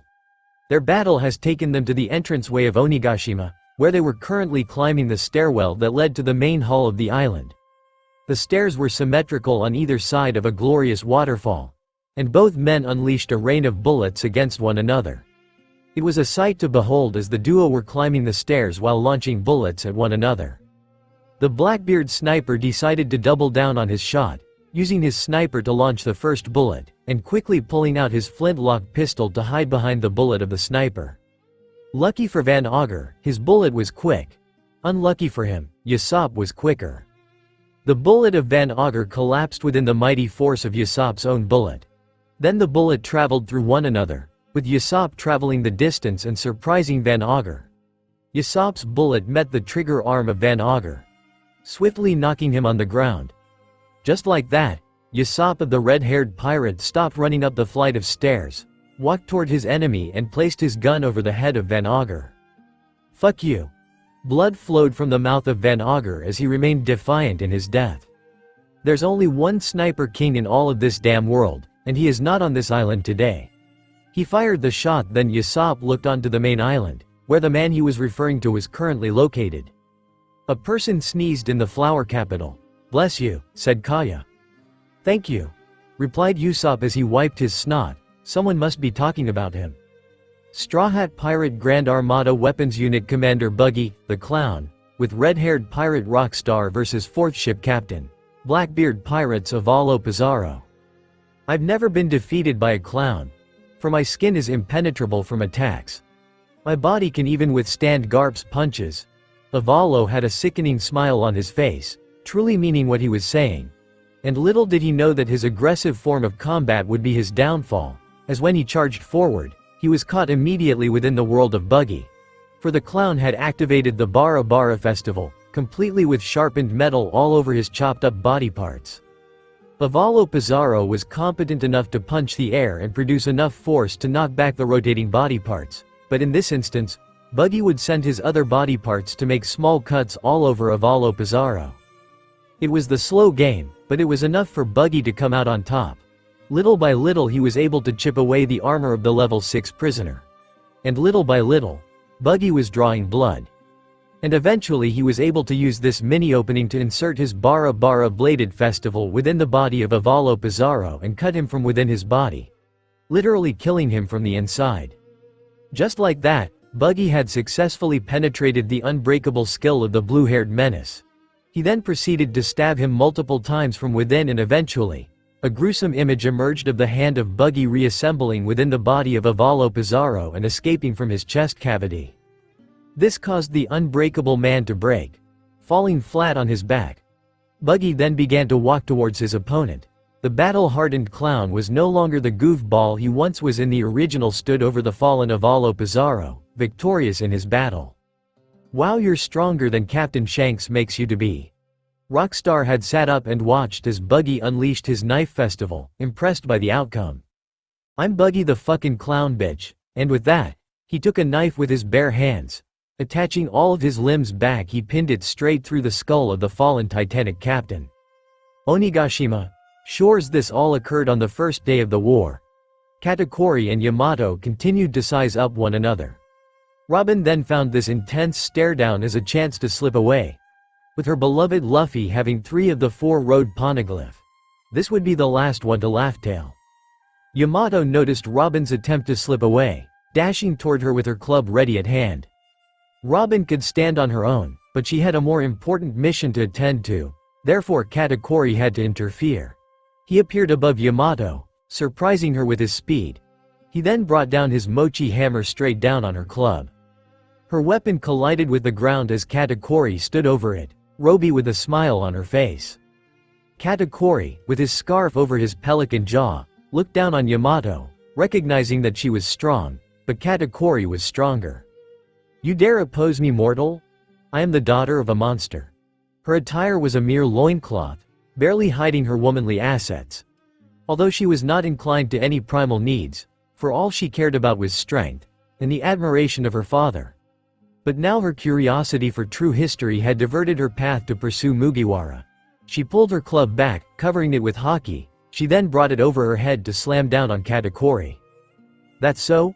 Katakuri caught it with a mochi shield that he manifested in an instant. He absorbed the strike like it was nothing, surprising Yamato on how strong the mochi user was.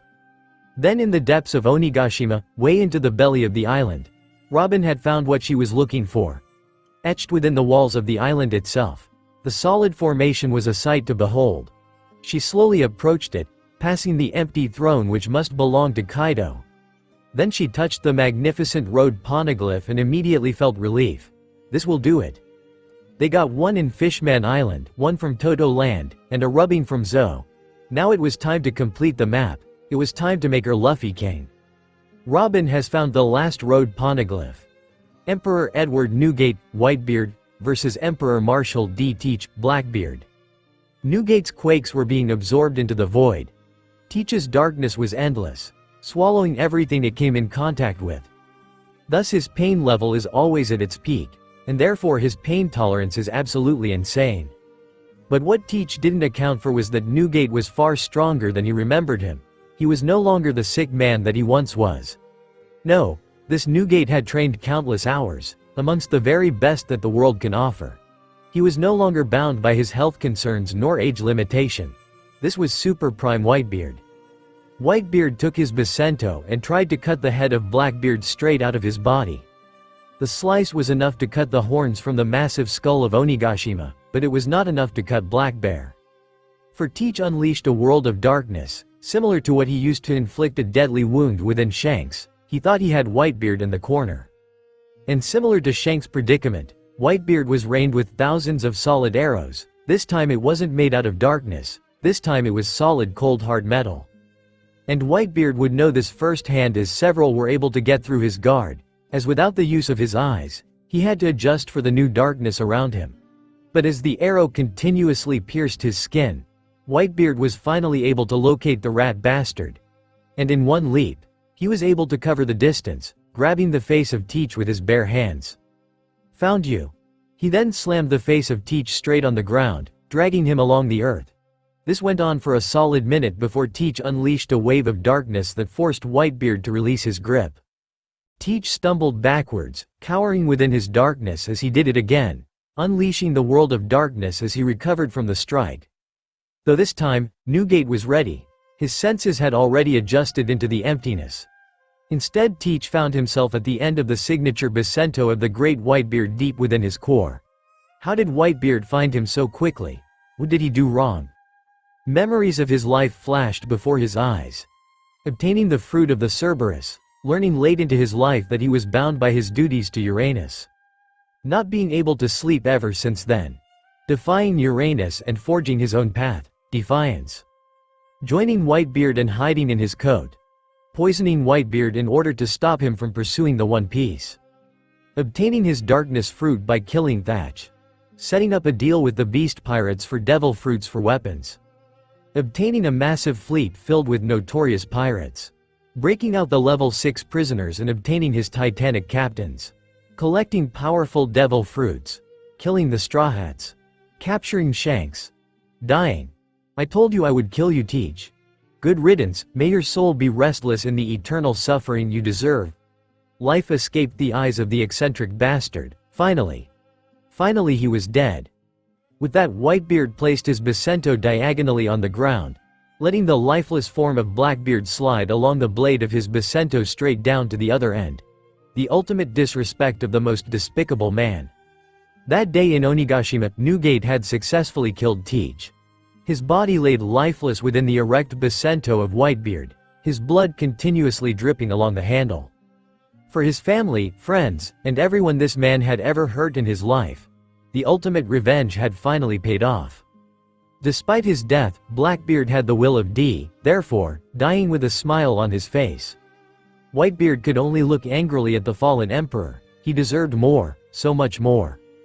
And at the surface level of Onigashima, the red-haired pirates have suffered their own loss, but the Blackbeard pirates were eradicated from the face of the planet. Those who survived, fled. Lafitte, Doc Q, and Vasco Shot were nowhere to be found. "Hey Whitebeard, you still got some juice in you? Captain is going to need our help," Buggy called down on the kneeling Newgate. A smile formed on his face as his exhaustion left him. That's right. There were still the beast pirates they had to deal with. "It's been a while since I've seen the brat." Rayleigh stretched his muscles as he walked towards the group. There was a pile of Blackbeard pirates behind him. "Do you think he is taking care of Hancock?" Shaki walked beside her husband, loading up her rifle as she equally contributed to the pile of bodies. "Catch your breath, Red Hair, we'll take care of this." Whitebeard was speaking with Red Haired, who remained conscious but unmoving. All he could do was give a thumbs up as those who survived in his crew were immediately by his side. Captain, Ben, Yasop, Rockstar, Lucky Roo, and so on were immediately by their captain's side. Whitebeard got on both feet, then took one massive leap to rejoin Rayleigh, Shaki, and Buggy in the top level of Onigashima. "Let's go," and on to the flower capital they went. A sudden flash covered the entire island of Onigashima as soon as Whitebeard and company had left. Then as the flash ended, the body of Teach used was gone. "Where the hell did he go?" asked Shanks, while remaining exhausted. The massive part of the skull of the monster was destroyed, and out came Yamato and Katakuri, fighting one another. Orochi's castle, Day 6. Hiyori and Momonosuke stood by one another, each wielding the blade of their father, with Hiyori barely holding Enma on her right hand and Momonosuke holding onto Aim no Habakiri on his left hand with all his might. Blood dripped from their blade hand as neither one of the Kazuki heirs were moving, completely depleted from the endless battle with the monster. And before them, the 8 heads of the Yamata no Orochi began to dance around in glee. What had happened in the castle, Wano, outside of the flower capital, Day 7? A straw hat laid beside a fallen man. Blood was splattered everywhere. And before the fallen man, was a vicious dragon-human hybrid, snarling at the fallen figure. Oh no. Mont Dor dropped the book which he had been using to record the battle. His last written text on the page was, and Mugiwara fell hard, covered in his own blood. Morgans could only look away, not believing what he was seeing. He grabbed his feathered head and pulled as he could not believe what was happening. What had happened to Straw Hat Luffy? More importantly, somewhere far, far away, in the domain of the literal god of the world, Uranus sat on his supposed empty throne. Then before him was the fallen figure of Teach, who looked peaceful in his slumber, for he had not slept in a while. "Arise, my bee," commands it. Teach's body was covered in dark flames, and from the darkness emerged a 3-headed monster. It was a 3-headed dog, with each head having its own lethal fangs. "As a fruit of the devil consumed by martial deed, Teach, you have defied me. But as Cerberus you shall obey my sole command once more." And a mighty roar escaped the 3-headed terror, causing a tremor to erupt in the Holy Land. Then the beast shrunk back down, retaining the form who was once Marshal D. Teach. But not it was a vessel, merely holding onto the form of the mortal. Now Cerberus was in command, and Uranus was the supreme ruler of the creature.